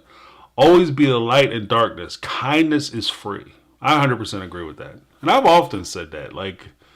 I've said that with regard to, I've said something similar with regard to people who spoil their children with financial or monetary things, materialism. It's not a Christmas unless I can give them like $1 million or whatever. If I don't have $5,000 to spend for Christmas, it's not Christmas. The truth of the matter is that people don't remember what you spent. They remember how you made them feel. They remember what you gave to them. They remember the time and the interaction that they had with you, and how if you made them feel special. So, that's important. Amy. A few months ago, I decided to try to smile and say hi to everyone I see at work in the hospital. It's not much, but maybe it means something to someone. Amy, I am telling you, I've taken that position for years, for decades and decades, it seems like. But the reason why I'm such a proponent of that, and that's awesome that you decided to do that. And I can attest to this. The reason why I take that position is because that helped me when I was a younger person. Like, I was going through some stuff, and I can't think to be honest. And the crazy thing is that as you get older, the things that affected you so much at the time seem like such a big deal, so overwhelming. When you get older, you can't even remember half the shit. Like, it's crazy as hell. But I was going through some stuff. I remember I was going through some stuff, and just being one of those people, like I was always one of those outspoken people, or people who are friendly, super friendly people. I would just walk around saying hi to people, and just having that human contact of people smiling and saying hi back. Sometimes, I had an opportunity to work with Richard Gere. I'll put that out there. I had an opportunity to work with Richard Gere, and we did a film about homelessness. And one of the struggles that a lot of people, it was shot like crazy. We shot it crazy. But one of the biggest struggles that homeless people have is that the feeling of invisibility. Like, they feel like they just aren't seen. Nobody sees them. And that in and of itself is damaging. It's insane how damaging that is. For you to be invisible. Like, you stand in a room and people, when they see you, like, the only acknowledgement that you get is when people are stepping over you, or people are stepping around you, or people are trying to avoid you, looking at you or talking to you. And the simple idea or notion that you look at somebody in the face and you say, I see you. I see you. Right? That it's a visceral thing. It's a visceral thing that people feel like, the recognition that somebody sees me and I exist. I'm not invisible. I am important and I am valuable. And when you say hello to people and you smile and you take that opportunity, it's not just you doing it for you. It's, it's a gift that you give to people. You know, uh, Ben Charlie, he may have thought that he was alone when he really wasn't. Many have dealt with parental rejection and polygamy. Yeah, yeah. I mean, many have dealt with parental rejection and monogamy. There's a lot of kids walking around who's dad fly by nighted them. Was there long enough to name them and then jet and took off. But it's just such a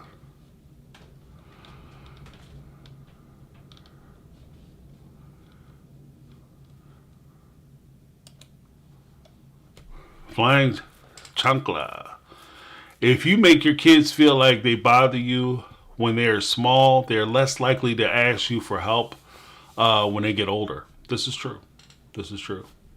And in addition to that, flying chancla, I would also say something that we had just talked about with how you make people feel. If your kids come to you and they have a problem or they have an issue, and it seems like it's a big issue, which to you might seem like nothing. Like I said, my son with the test. And they come to you and you make them feel like it's a big issue. Or they can't come talk to you because what are you doing? You loser, right? What did they learn from that situation? That they didn't learn anything positive from that situation. What they learned is if I come to dad and this is a big issue to me and I come to him, he's going to look at the big issue and he's going to tell me I'm a failure. Does that encourage him to come to me later? Like, to me, this test was nothing. Like, it's a bump in the road, right?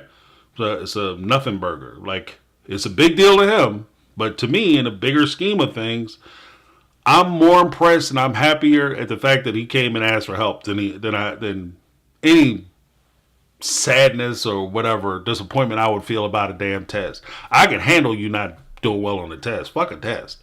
I can take that, but I like the idea or notion that you came and asked for help. And the recognition and the fire, the spark that was shot when I acknowledged that was special to me. That he had recognized and acknowledged that, like, I went to my dad and I told him that this is a problem. And he not only accepted the problem and he talked to me about the problem, but he's trying to help me with the problem. And it's okay that I go to him and talk to him about it. And I try to make that available. Part of the reason why I started this whole channel was because I wanted to express that if there's an issue or a problem or a circumstance that you face, like I said, I started watching reality shows with my daughter because I wanted to give my perspective on relationships, interpersonal relationships, romantic relationships, friendships, so on and so forth. Right? Parental relationships, so on and so forth. But I also wanted to create an environment to where we were used to being able to have these types of conversations so that when she experiences any kind of difficulties or problems, she can always come to me and we can always have that same or similar conversation about things or issues that affect her. It's not about solving everybody's problems sometimes. Because truth be told, you may not be able to solve everybody's problems. And most times you can't. But it's just your ability to be there to help them. And if you have to just sit there and listen to them and hold their hand, and that's what you have to do. But you want to give them that place where they can come and have that conversation. Jess VM, thank you, Joanna Dunwich. I appreciate that. Been with you since 8K. James, you're so wise. I appreciate that. Your fledgling channel. Still growing though, hopefully. Jess VM, I am a married man who has been abandoned by his parent. It makes him feel questions so much about his worth. He is the last person to ask for help and the first to offer it. We all deserve help. Absolutely. We all deserve help. And it's just thank you so much, Jess. like I said, I think I gotta figure out what I'm gonna do with these super chats. But the thing is, not only do we all deserve help, but we all gotta recognize that people around us all need help. We're all on the chopping block because life is hard.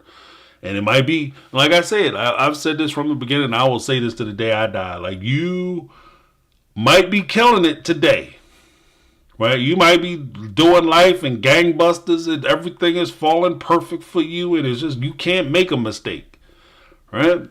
Everything is going great. But please always keep in mind that you're one bad day, my friend. You're one bad day. And I don't know when that bad day is going to come or it's going to get here, but, you know, some people may never have that bad day. But, you know, for a lot of people, you know, they have those bad times, they have those bad days, they have those issues, they have those circumstances. And, you know, they make choices, but we just got to be there for each other. Vixen, my cousin David committed. Okay. This has to address let people know what's going on. Yeah. Because, and the thing is that you, yeah, I appreciate the moderators too, trying to keep everything positive. So thank you guys for that. Thank you to the moderators. The thing is, and I kind of touched on this before.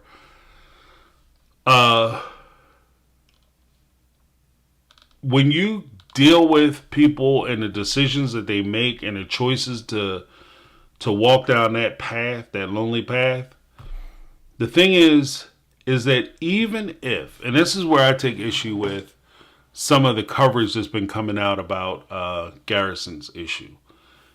Even if Garrison left a note, which I don't think he did, but even if he did, and he detailed everything he was going through in point blank, blunt honesty, he detailed everything. Chances are, many of us would look at that list of everything that was going wrong, not just in his, but in other people who are in similar situations. We'll look at that list and say, that's not a good reason.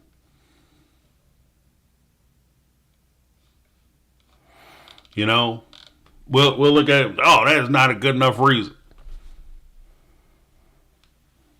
You know, we're not in it though. It's easy for me to, like, I can look at Sister Wives all day. I can look at Seeking Sister Wives, Housewives, or whatever, you know, Love After Lockup. And I can say all day, this person is making a mistake. Their whole life is going to get ruined because of blah, blah, blah. And this is what they should be doing because I'm not in it. I try to use this channel as a way where I can't necessarily fix people's decisions. I can't make anybody do anything that they don't want to do. I know I don't have that power. I know I don't have that. I'm not imbued with that. I'm a educated man, but I am not knowledgeable about that. Right? But we have to look at it like, if I can do what I can do, and if I can do something to help bring about a change or to secure somebody in a way to make them feel better about themselves, or to show them that they have other options or they have other choices, that's what I strive to do. But as far as, you know, trying to judge people on why they did what they did, how they did it, you know, that's, I can't do that. I can't do that. I won't do that. I won't do that. I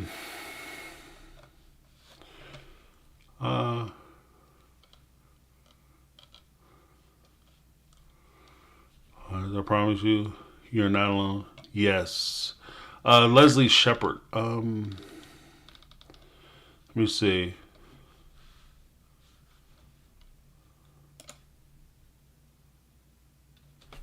Let's see. Oops. Messed up my message. I have a son who has mental health issues as well as me. Uh, and that can be challenging in and of itself. But people stop putting blame. This is a place to talk people off the ledge, not here to push off. I agree with that. Yeah, please. I mean,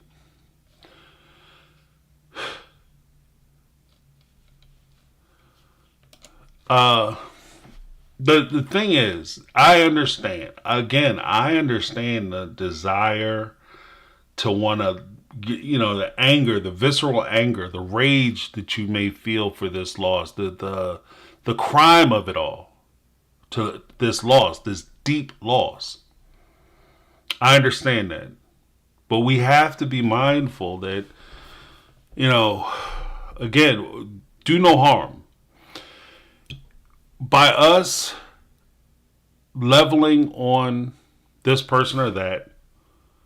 Are we helping the situation? Are we helping the family?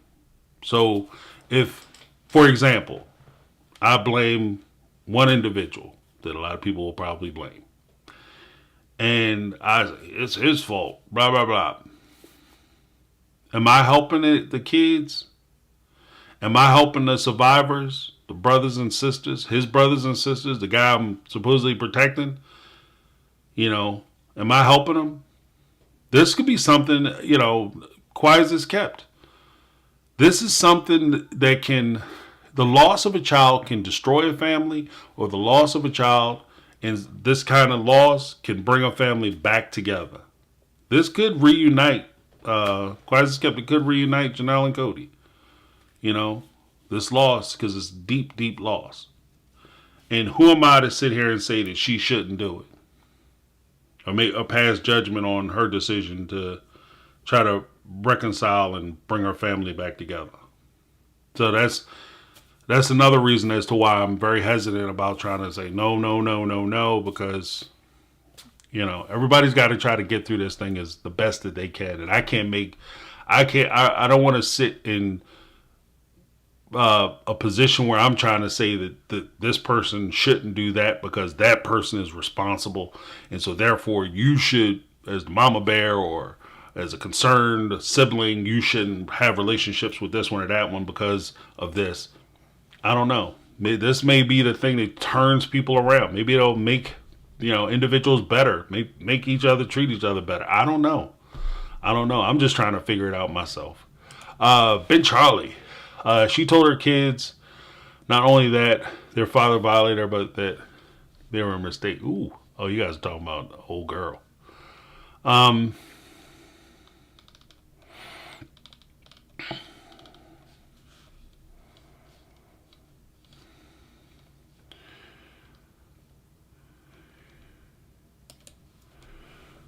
Yeah, that's my Gigi. That's me, Gigi, coming in, rocking dropping jewels. My hope for this family is that they can one day feel peace. This is going to be a long road, and I hope they all seek help. I absolutely agree with that, because this is one of those situations. And again, I don't want to slam anybody, but this is one of those situations where I hope that they sit down with a trained, licensed professional, sans camera. Fuck them cameras, okay? Forget the cameras, forget the show. Sit down with somebody, especially one-on-one, and get the conversations and the help that you need so that you can be there for your other family members. I hope each one of them do this. Not just, individuals or this person. I hope all of them take the time and opportunity to sit down with somebody. Don't try to take this on yourself. This is part of the problem, and this is what I was sharing earlier, is that part of the problem is that we're so quick and so reticent to take so much onto our own shoulders to try to protect somebody else because we don't want to share with nobody else, and I don't want to be a bother, I don't want to be a burden, I don't want to stress nobody else out, so I'm going to take this on upon myself. And we isolate ourselves and we push people out and we block ourselves from other people, not recognizing it sometimes. And this is part of the reason why I wanted to do this show, is that sometimes just by you sharing your pain with other people, the things that you go through, that it could help somebody else. Like, I don't tell a lot of the stories, especially the story about my loved one or my family member who had passed. I don't tell those stories because it does anything for me or because it makes me happy to tell the stories. I share those stories because in hopes, because in my hope, I hope that those stories give comfort and hopefully guidance to somebody else who may be going through something similar or struggling or trying to find their way. You know, it's just it's just a rough situation. So, talk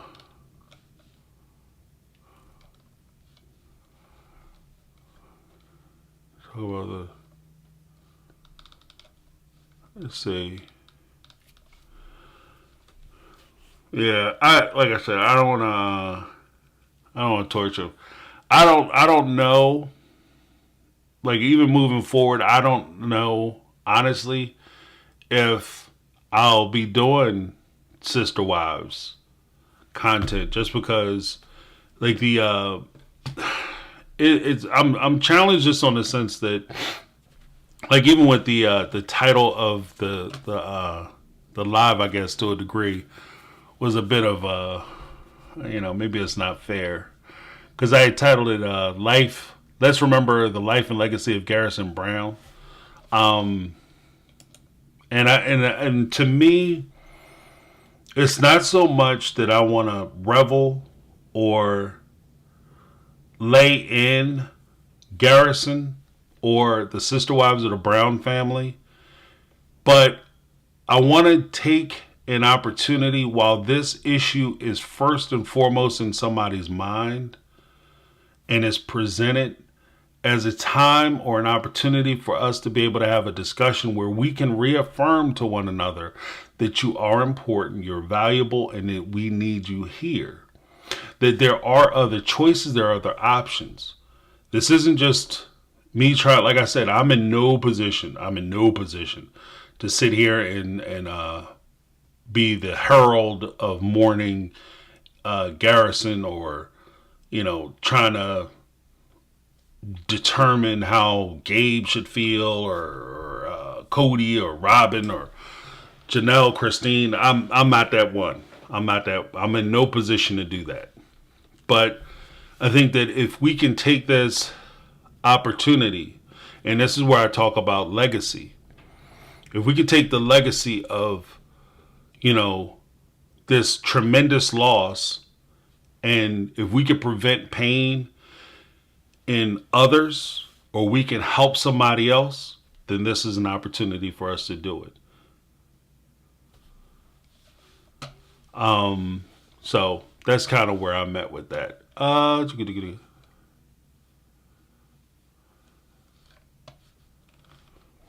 well, I just missed one from Flying Chunkla. It's not baby rapping the kids.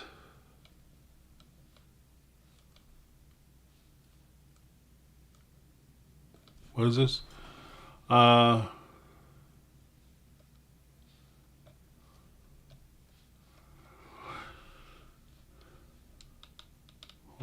Okay.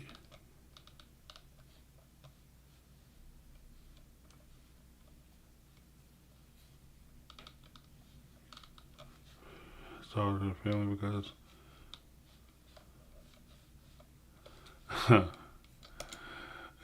this is James is being soft on the family because he's a good person. I like to think I'm a good person. I don't know. I struggle sometimes, but I don't want to. Like I said, I want to make sure that I'm leveling, well, at least for me.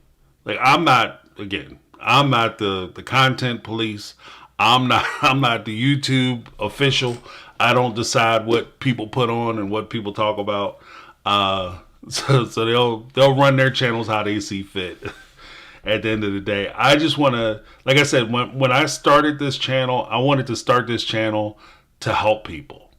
Like that's what it was. Like I don't really have a vested interest in necessarily discussing sister wives. I think they're interesting. The Brown family, I think they're interesting, and I've grown to have a certain affection for them. But I started this whole channel discussing reality shows as a means to an end to hopefully have bigger conversations and bigger discussions about certain issues and certain situations that affect different people and maybe different perspective on how to see those situations. I've always been told that I see things a little differently than most people do, so I try to share that insight as best I can.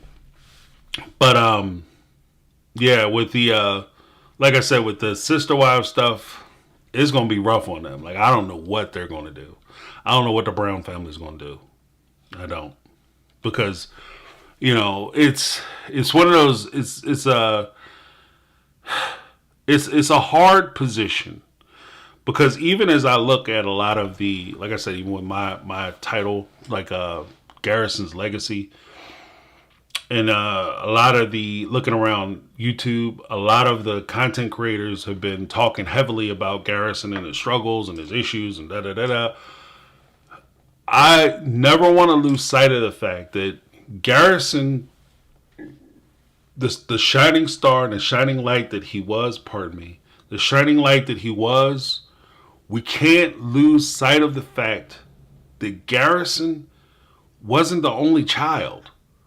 And he's not the only one, right? And what I mean by that is that right now there's so much focus on him that I feel like some of the struggles and some of the issues that some of the other kids who are completely innocent, and this is part of the reason, like you say, I'm being soft on the family. I want to be respectful, not just to the parents who've lost a child. I do want to be respectful to them. I'm not diminishing that, but I also want to be respectful and protective of his brothers and sisters. I also want to at least take into consideration that as I sit here and I criticize or I talk about these other individuals who are members of the Brown family, that I have to ask the bigger question. I'm doing it in Garrison's name, supposedly. A lot of people are doing it in Garrison's name. The question I would ask is that if you take a step back, is this what Garrison would want? And I think that has to play into the decisions, or at least I won't say what you guys got to do. For me, this is what's playing into my decision to kind of take a step back from a lot of the sister wife content that I was putting out.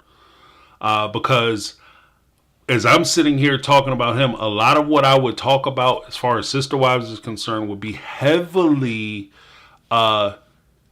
placed, like, because this whole situation with him is always going to overshadow a lot of what happens. Like I said, I'm not going to be able to sit there and watch them talk about getting their ears pierced to go out on first dates or whatever, and first days of school, and I'm thinking about this young man. So it's always going to kind of overshadow that. So with that being said, as moving forward and we discuss, this program, am I really going to be able to talk about this? And if I talk about it and I'm criticizing, I'm issuing that level of pain because as the family members and the parents are trying to move on and talk about other stuff, I'm bringing it right back. And if I criticize them about anything that they are doing or anything that I see on the show, because it's a reality show, and it's going to have problems and conflicts and issues and things of that nature, and I lean into criticizing them or whatever the case may be, is it helping? And that's kind of where I'm at. I'm sorry if that didn't make any sense. I hope it made sense, but I don't want to lean on people who are struggling. And I also want to be mindful of the fact that my desire to defend and protect people that I view as needing my defense or protection, I don't want to do something in their name that they themselves wouldn't support. I don't think Garrison would support me as a, for instance, not that I would do this, but I don't think that Garrison would support me going after Janelle. Garrison may not support me going after Cody. Because I don't know where their relationship was when he passed. I don't know where they were. I mean, I know what the reporting is saying, and I know that people are coming out and making these positions that, oh, you don't know, Cody and Garrison weren't getting along. I don't know that. I don't know. They could have talked that night. They could have healed all their problems, and Garrison decided that he was on, he had other issues. So he wasn't worried about this issue he had with his parents or his folks. He was looking at the fact that he was, his girlfriend lost his girlfriend, or maybe he had credit problems or a problem with the house or whatever the case may be. I don't know. I don't know. And for me, I think that's my big pullback. So that's kind of where I'm at.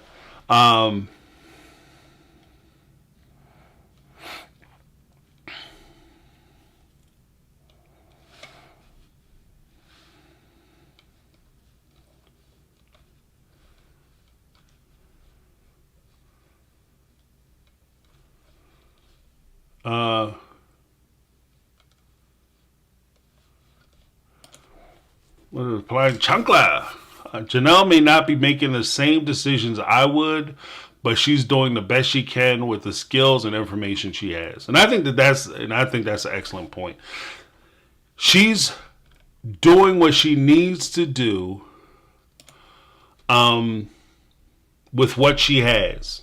And I can't blame her for that. And that's the whole thing. Like, I can't blame her ass for that, because to be honest with you, if this, me trying to put myself in her shoes, which I can't, because I don't know what it's like to lose a child like this. I don't know what it's like to lose a child, period. But I don't know what it's like to lose a child like this. I've lost people I was close to. I've lost family members, friends, etc., from all kinds of stuff. But to lose somebody like this, who is my child, I don't know what she's going through. I do know that I would be losing my mind. I would lose my shit. Point blank. I'd be losing my shit right now. So I'm in no position to make a value judgment or a moral judgment about how she conducts herself or how she's taking this or what she's doing and what she needs to do to get through this. Because at the end of the day, when we look at her situation, we also have to keep in mind that it's not just Janelle. It's not just Christine. It's not just dealing with these individuals that we see on the show. We also have to keep in mind that they have to help their other children deal with this. So for them, it's not just them trying to manage their own grief, their own loss, but they also have to help to try to manage and mitigate the loss for their kids, their other kids. And so they have a lot of responsibility on their shoulders. So I can't judge them.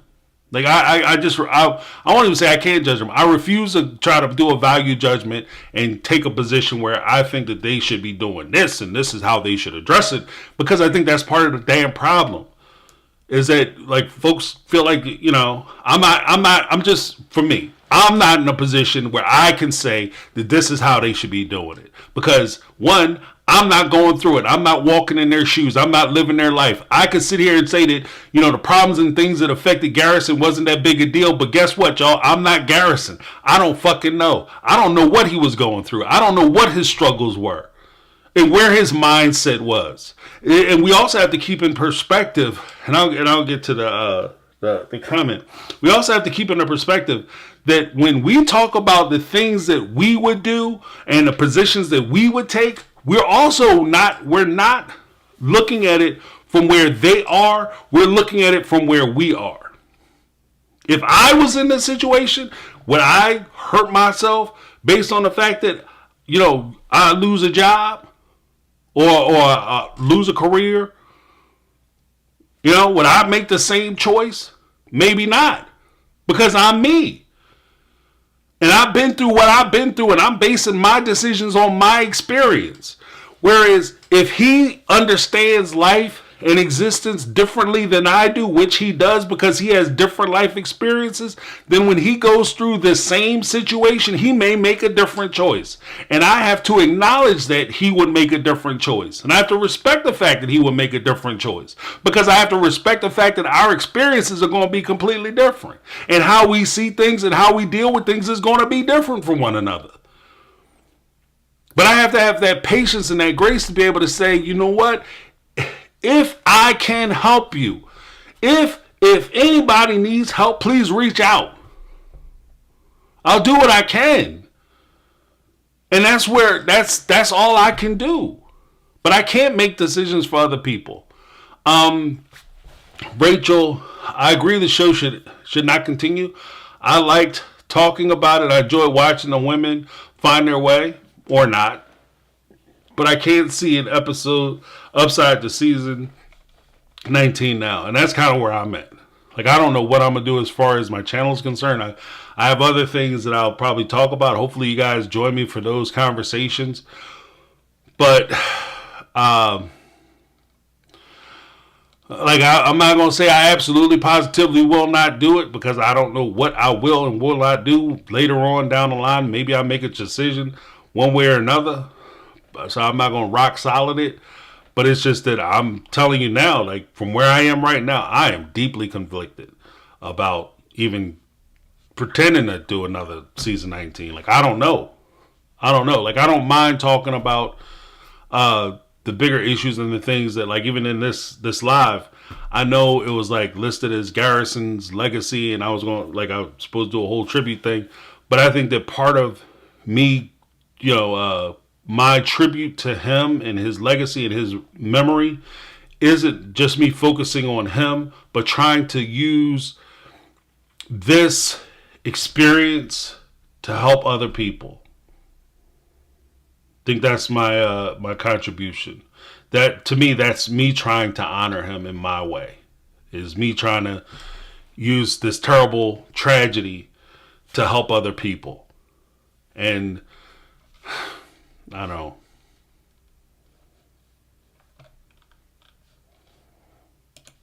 What is this? Sandra, I do believe you're a good person, James. That doesn't mean I always agree with you. That's fine. Tis what it is. I respect that. We're all not going to see everything the same way, and that's part of the reason why. Again, that's part of the reason why I started the channel. This is just my perspective. I'm not even saying I'm 100% right. I'm open to the fact that I could be making mistakes. Maybe I'm making a bad mistake having the conversation to begin with. Maybe I'm shining too much light on it. But from my perspective and from where I am, I have to talk about this if I have the opportunity to talk about this. If I have a chance to be able to reach out and help somebody and hopefully help somebody make a different decision, and it requires me to have this conversation, then I'm willing to have this conversation. Because I think part of the problem, part of the difficulty is that too often we shuffle it away. We kick it to the side. We try to ignore it and try to pretend like, oh, this is just something that's easy. Oh, stop. Don't worry about that small stuff. It's the small stuff that does it to you. It's the little shit that pushes you over the edge. The big stuff is as crazy as it is. It's the big stuff. People can deal with big stuff better. People lose their job. Their life is going great. They lose their job. They get over it. Oh, fuck it. I got to keep going. I'll put in applications to go somewhere else. But it's when you lose and you lose and you lose and you keep losing, and you lose big, you lose small, you lose in between, and you keep losing, then all of a sudden you just feel hopeless. And that's where the feeling of hopelessness comes in, is when you keep losing and you stack loss after loss after loss, and you don't see where you ever gonna win again. That's when you start feeling hopeless. And once you lose hope, once you feel like you don't have any other choices, there's nothing you're going to be able to do that's going to change your situation, that's when you make bad choices. That's when you make these kind of decisions. Oh, thank you, Nikki. Rigel. Hi, James. Looking good. Hi, yourself back. Yvonne, live for love. I really missed your lives, James. I know I missed a few. I haven't been feeling well. Oh, I hope you feel better. And I had a minor surgery. I'm recovering, but I'm happy I catch. Okay. Well, thank you, Yvonne. I'm glad you're here. I missed you. A couple folks I missed. Dr. Carl, I haven't seen him in a minute. I haven't seen Queen either. Matter of fact, now I think about it, there's a few people like you guys are missed. I just know I'm always hollering your name out because I know people got stuff going on, and not everybody, especially with this type of subject matter, not everybody wants to participate in this. And I get that shit. I get it. This isn't for everybody, you know. Because in this, I'm fully understanding and fully cognizant of the fact that not everybody needs to hear every message. Not every message is for everybody. Sometimes I might be called to do something, or one of the other creators might be called to put out a message or say something to somebody, and maybe that message reaches one person out of 100. Everybody else like, why the hell would you put that out? But one person might have heard that and it changed their situation. You know, so I'm fully cognizant of that too. Not everybody, everything is for everybody. Oh, thank you, Katie Brown. James, we need your wisdom. Thank you. I'm just giving my perspective. And I appreciate everybody else. And thank you for that. Because that also reminds me to thank everybody who participates in the chat. I appreciate you guys being respectful to one another. Because again, we don't know where each other are. And here, I want to try to create a place where we can go to try to help one another. Like, it's not about me being right. Even when, like, Sandra, she said she disagreed with something I said or whatever. Doesn't agree with me all the time. It's not about me being right all the time. Okay? I'm not perfect. So I fully expect to make mistakes. I fully expect to make mistakes. In fact, I would be troubled if I didn't make mistakes. Okay? But it's if we're working together, then we can help each other. And if we're helping one another, we can get further in this thing called life. We can do better in this thing called life. We can be more successful. And by successful, I don't mean just monetarily having the bling bling and the riches and all that stuff. I mean just live a better existence. Have a better existence, a different plane of life, just finding happiness and stuff. Like, too many people focus on, and that's a big thing too, too many people focus on the materialism. Like, I can't tell you how many people find deep depression in the fact that they don't have the material things that they want.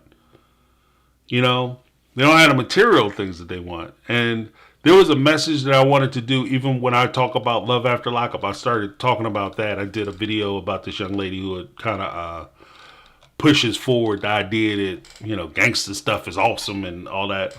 But the thing that really strikes me when I do love after lockup is that if you listen to a lot of the people talk, especially when they talk about like criminality and things of that nature, they get themselves involved with these things because, you know, life is so terrible and it's so horrible and I can't live this life anymore and it's just god awful and I need to go out and do this terrible thing or these things to try to make more money because I can't live on this plane of existence anymore. The ironic thing to me is that when they come down, and I did this in my other video, they come out with the magic time machines, right?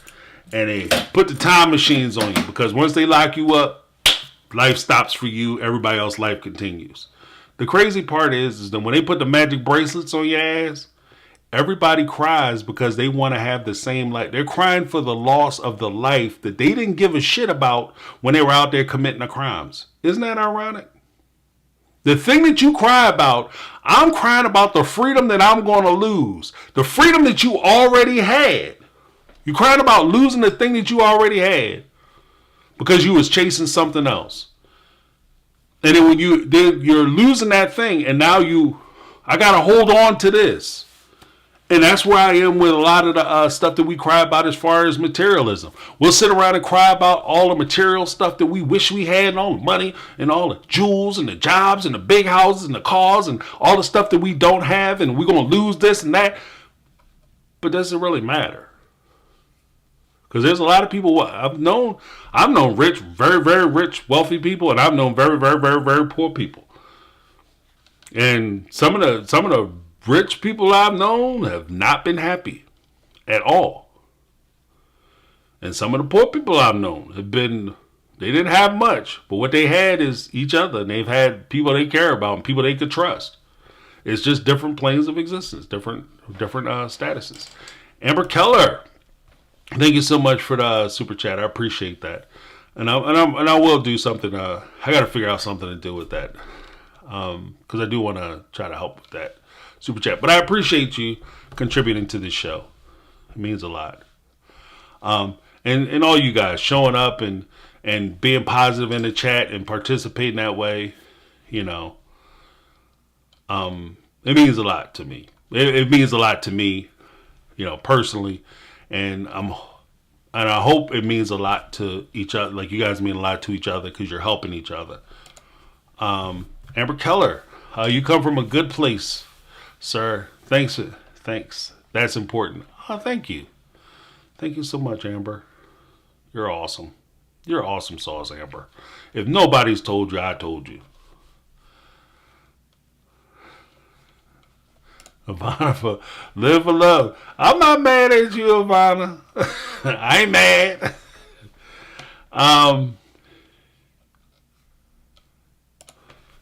Angela A., I think people are here to hear you. If you don't choose to talk sister wives, people will show up to hear your take on something else. You're a messenger and get people thinking and talking. Oh, thank you, Angela. That's the whole reason, Angel A. I'm calling you Angela. But Angel, thanks, Angel. That's the whole reason why I started this, is because I wanted to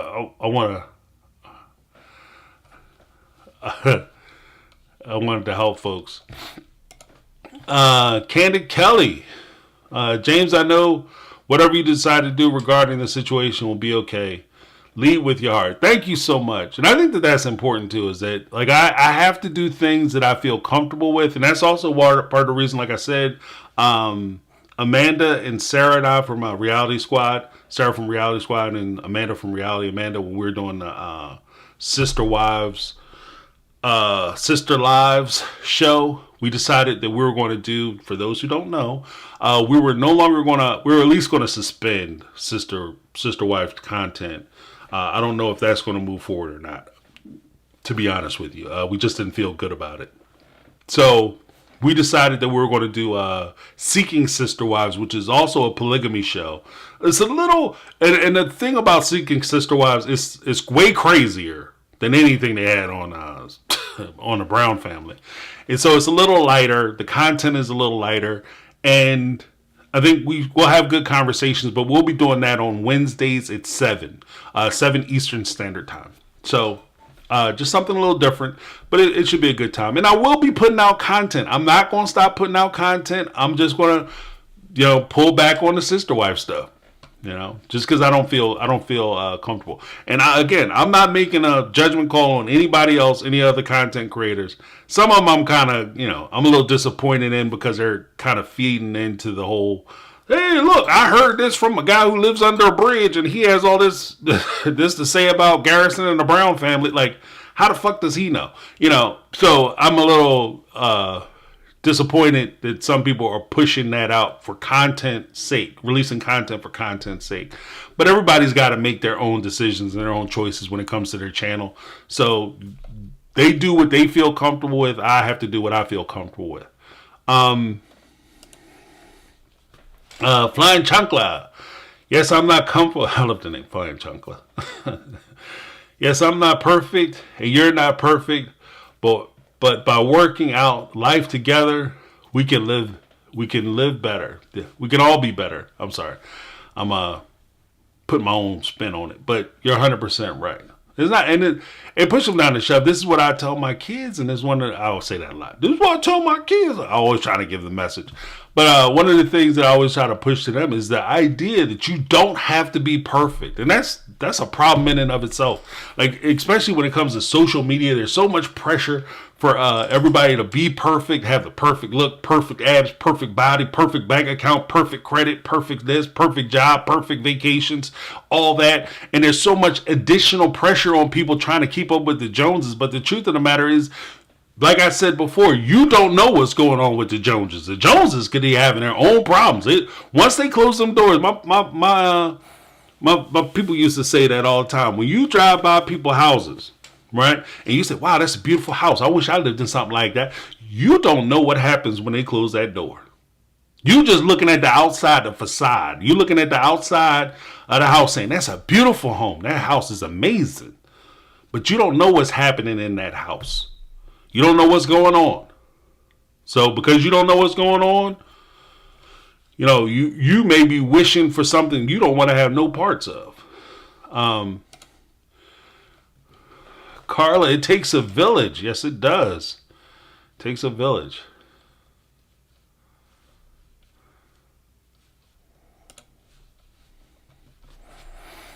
Amber Keller. You come from a good place regarding this topic.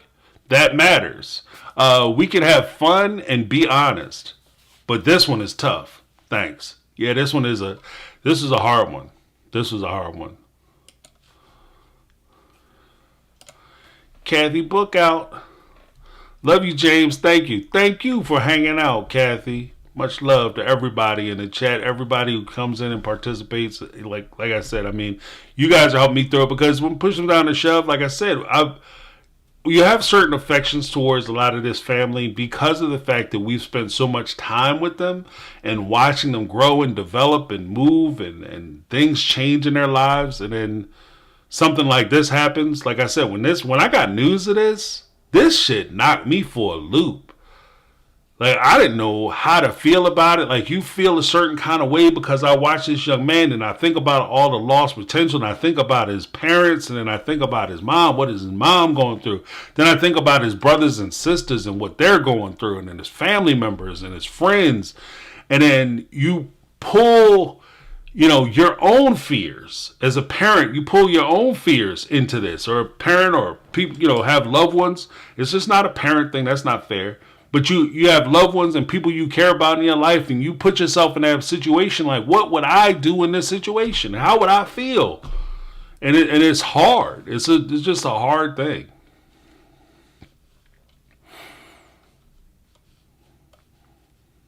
And I agree with this. Amber Keller, we have fun with this show, with some of these shows, and we do.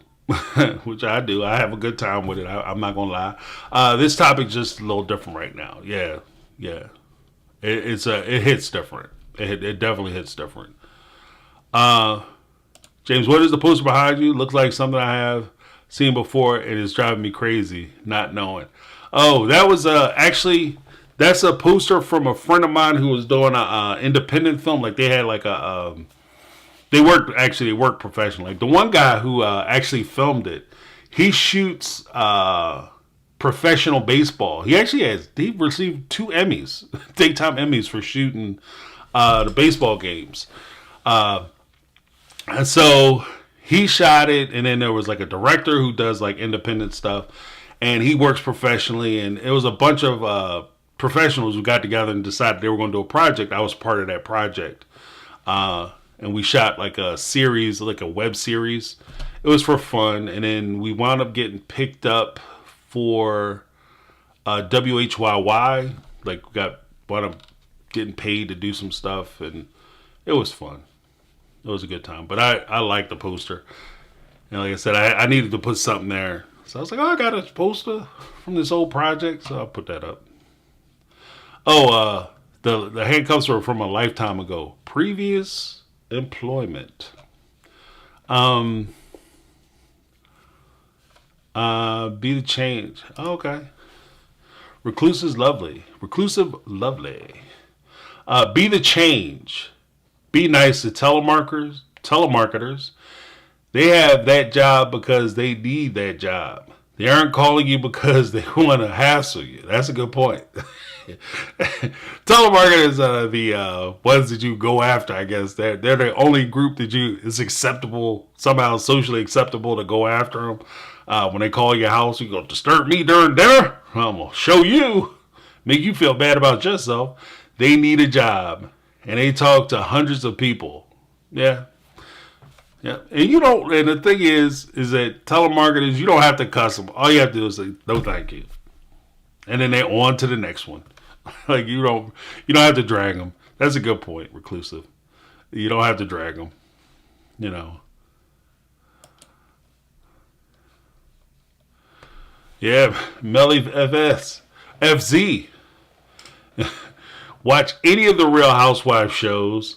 They have the money and are miserable. This is so true. This is so true. Like it's so true. They have access to funds. Most people will sit there, and that's ironically enough, when I shared the Maxed Out again, I'm pushing that heavy. Maxed Out was a documentary that was done a while ago. It was done, I think, in mid 2000s. And it talks about finances, and it talks about people struggling with credit and this, that, and other. I showed it to my kids the other day, especially in light of like Garrison and Garrison's legacy. Like I said, you want to talk to your kids about different things so that way you can help them through these problems. And one of the things that a lot of kids are faced with is dealing with credit because they're never really taught how to deal with credit. Like I've been trying to teach my kids for the longest time how to do bank books, how to write checks, how to manage their accounts, how to manage their credit, or so on and so forth. And it's just a really good documentary. But one of the things that they talk about in that is that you could be making have a lot of stuff and have a lot of money and a lot of things going on, but you don't know how to deal with it, and all of a sudden things turn on you and you just living terrible. And I even had that conversation with my son. It was like, when you have a lot of money, people assume that when you have a lot of money, like even speaking about the Real Housewives stuff, people assume that when you have a lot of money, you have no problems. That's not true. Nay. You still have problems. You just don't have the same problems that people who don't have money have. Like you're not sitting there worried about what bill you're going to pay. You're not worried about missing a mortgage payment or rent payment or a car payment or being behind on your credit accounts or so on and so forth. But what you are worried about, especially if you have a lot of money, you have to start worrying about the people around you. How many of these people around me are around me for me? How many of these people can I really trust? How many of these people are actually my friends? When you don't have shit, then you look around, the people around you because they want to be around you because you don't have nothing to give them. There's no advantage in being around you. But when you have a lot, then some of the friends and family and, the people that you hang around with and associate with are there because you have a lot. And if you don't, and the thing is that my dad used to say when I was a kid, where there's a will, there's a way. You ever hear that saying? There's a will, there's a way. My dad used to say, where there's a will, there's a family member usually around trying to figure out how to get it, to get they cut. So when you're dealing with people and you have a lot, then you have to be careful of the folks that you deal with because they may just be around trying to figure out what they can get out of you. So it's just different problems. And so, like they say, more money, more problems. It's not more money, more problems. It's more money, different problems. And sometimes those problems don't make you feel good about yourself. David Johnson, did James just pull out handcuffs? Yeah, I did. Because I use them as my exemplar for the magic time machines. Because you get locked up, you put your ass in, put you in time out. Like you just getting older, but you stuck.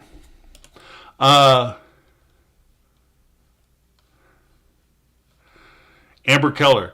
Gosh, that was embarrassing, LOL. Thanks, but gotta say my name, LOL. Just support your channel. Oh, don't be embarrassed. I appreciate you. So I like to holler you out, Amber.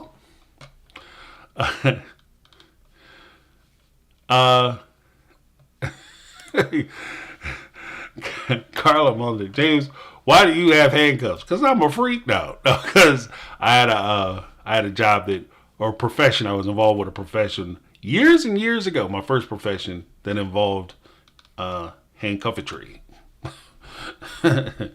Or that in a 10-star. James, I feel like you are now part of my family. Oh, thank you, Carol. You're a part of my Take on Reality family. Welcome. Welcome to the cookout. Oh, okay. Amanda. I agree. I'd love some Love is Blind opinions. LOL. I've been hearing about this Love is Blind. I got to check that out. And again, I'll be looking out for more stuff, more content to add. Plus, I want to do some stuff on true crime and all that too. So I will be putting that stuff up. But yeah, I appreciate you guys. I know that this has been just make sure I got it. That's me, Gigi. I pay out life insurance claims. What you said about the will is so true. You know that's right, Gigi. They be like, oh, we got life insurance? He was my most favoriteest uncle. You don't never know. You ain't got nothing to do with him. He love you like he loved me. He would want me to have everything. That shit could get brutal. And that, I'll say this, and that's a great point. I like to take every opportunity to give my perspective on something.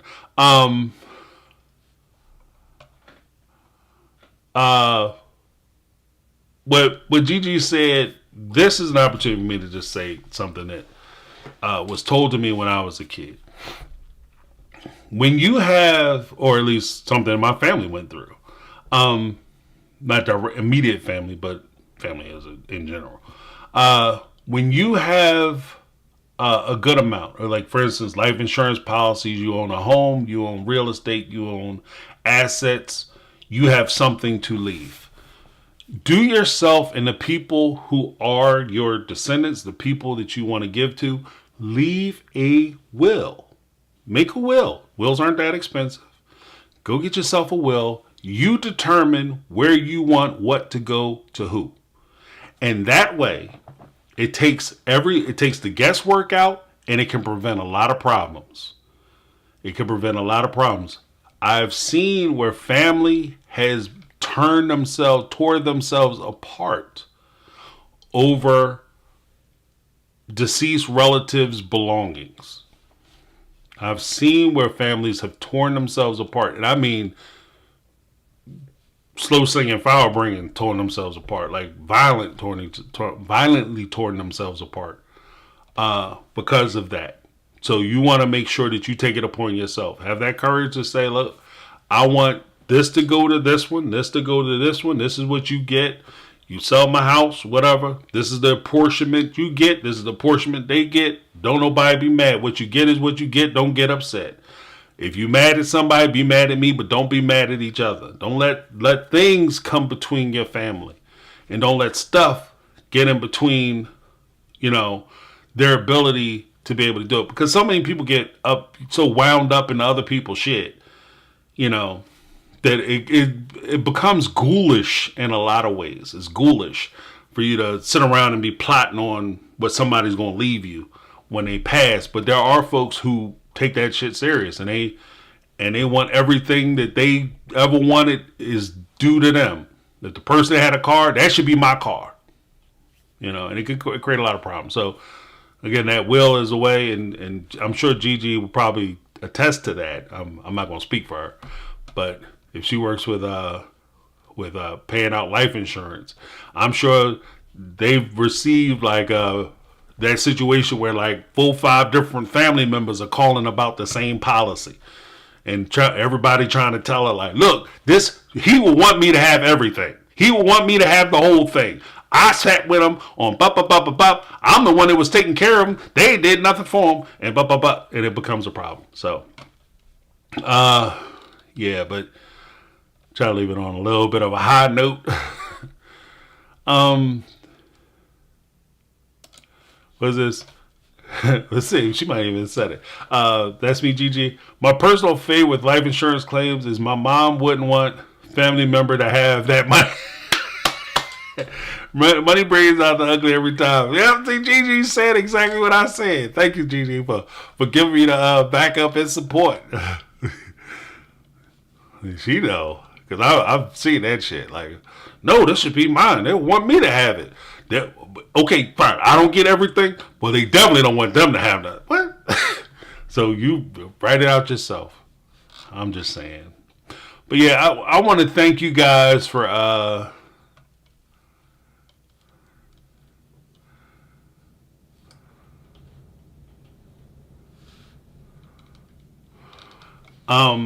I want to thank you guys for coming in and taking the opportunity to sit with us and have this conversation. Hopefully, we can take something from this terrible loss where we learn to help each other, appreciate one another. If we have problems or issues, never feel that the problems and issues you have to face alone. Don't feel that the things that you struggle with are things that you have to struggle with alone. I guarantee you that there are people around you who will miss you when you're gone, even if they don't say it, even if they don't talk about it out openly or honestly. There are people who will miss you when you're gone. And there are people who are willing to help you bear your burdens if you take time to share them with them. Again, I appreciate everybody coming into the chat and being positive, having discussions. I don't mind the discussions. I don't mind you guys giving your opinions or your perspectives. That's why we have this. Hopefully, talking about this issue has helped people who may be struggling, not only with this issue in their personal lives or something that's happened with them, but even for people who are looking at this show that they love, they adored, they've participated in for so many years and been a part of, and they feel that loss and they just needed a place to be able to vent. Hopefully you found that here. Again, if you have stuff, I have a chat set up at the Facebook channel. If you go to Facebook group, if somebody could put that in the chat, I'd appreciate it. The Facebook group, MyTakeOnReality. I have a chat set up. Garrison or the Brown Family Legacy. If you guys want to have conversations in there, continue to chat. That's open. I would just ask that you guys be, as always, be respectful to one another. Allow people to have their opinions. Not everybody's going to feel the same way, and we should all expect that. And we should all respect that. That everybody's not going to feel the same way. Some people are going to want to blame Cody. Some people aren't. Some people are going to want to pull back from Sister Wives as discussed earlier. Thank you, Lizzie. I appreciate that. Some people are going to want to have I can't. Oh, the unwanted links. Yeah, I got to try to figure that out. I'll reach out to people. I just put it up today, Rochelle. But with that being said, there are going to be people who are struggling with this in different ways. There are people who are going to approach it in different ways. There are people who are going to want to cut off Sister Wives altogether, and there are people who are going to want to talk about it and express themselves. But let's create a place where everybody can have a difference of opinion so we can have that open discourse to be able to have the discussions and understanding. And at least, if you don't always have to agree, but at least to try to get some understanding of people's different perspectives. Not everybody's going to agree with everything everybody says, and I don't expect that to happen. But you can always take other people's perspectives. Some of the more enlightening conversations I've ever had have been with people I've deeply disagreed with. Like, well, absolutely. Why would you say that? That makes no sense. But it's introspective because by me listening to them, understanding where they're coming from, it creates an opportunity where I challenge my beliefs and I have a deeper understanding not only of the subject matters, but of where I am with regard to those beliefs. So that's what I have. Thank you guys so much for hanging out with me. I appreciate it. Make sure you take care of yourself. There's nothing wrong with self-love. There's nothing wrong with understanding how special, unique, and wonderful you are. How awesome you are. Appreciate basking your awesomeness. That's the first thing. Second thing, if you ever need any help, please don't hesitate to reach out and ask people for help. You will be surprised how many people are willing to stand there and help you. Hold your hand, listen to you, and cry with you if necessary. You are important. We need you here. And if you need any professional help, as mentioned earlier, there's hotlines that you can reach out to. There are resources that you can reach out to.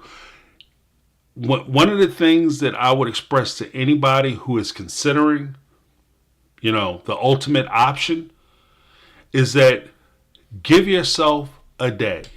And then after you give yourself that day, give yourself another day. Because you can always give yourself the option. As long as you're here, there's a chance, there's a possibility, there's an opportunity for things to turn themselves around for you. But once you make that ultimate decision, your choices and options are gone. So give yourself a chance to live your best life. Thank you guys so much. Please make sure you hit the like button, subscribe, share, do whatever you got to do. Do the YouTube stuff. It's awesome.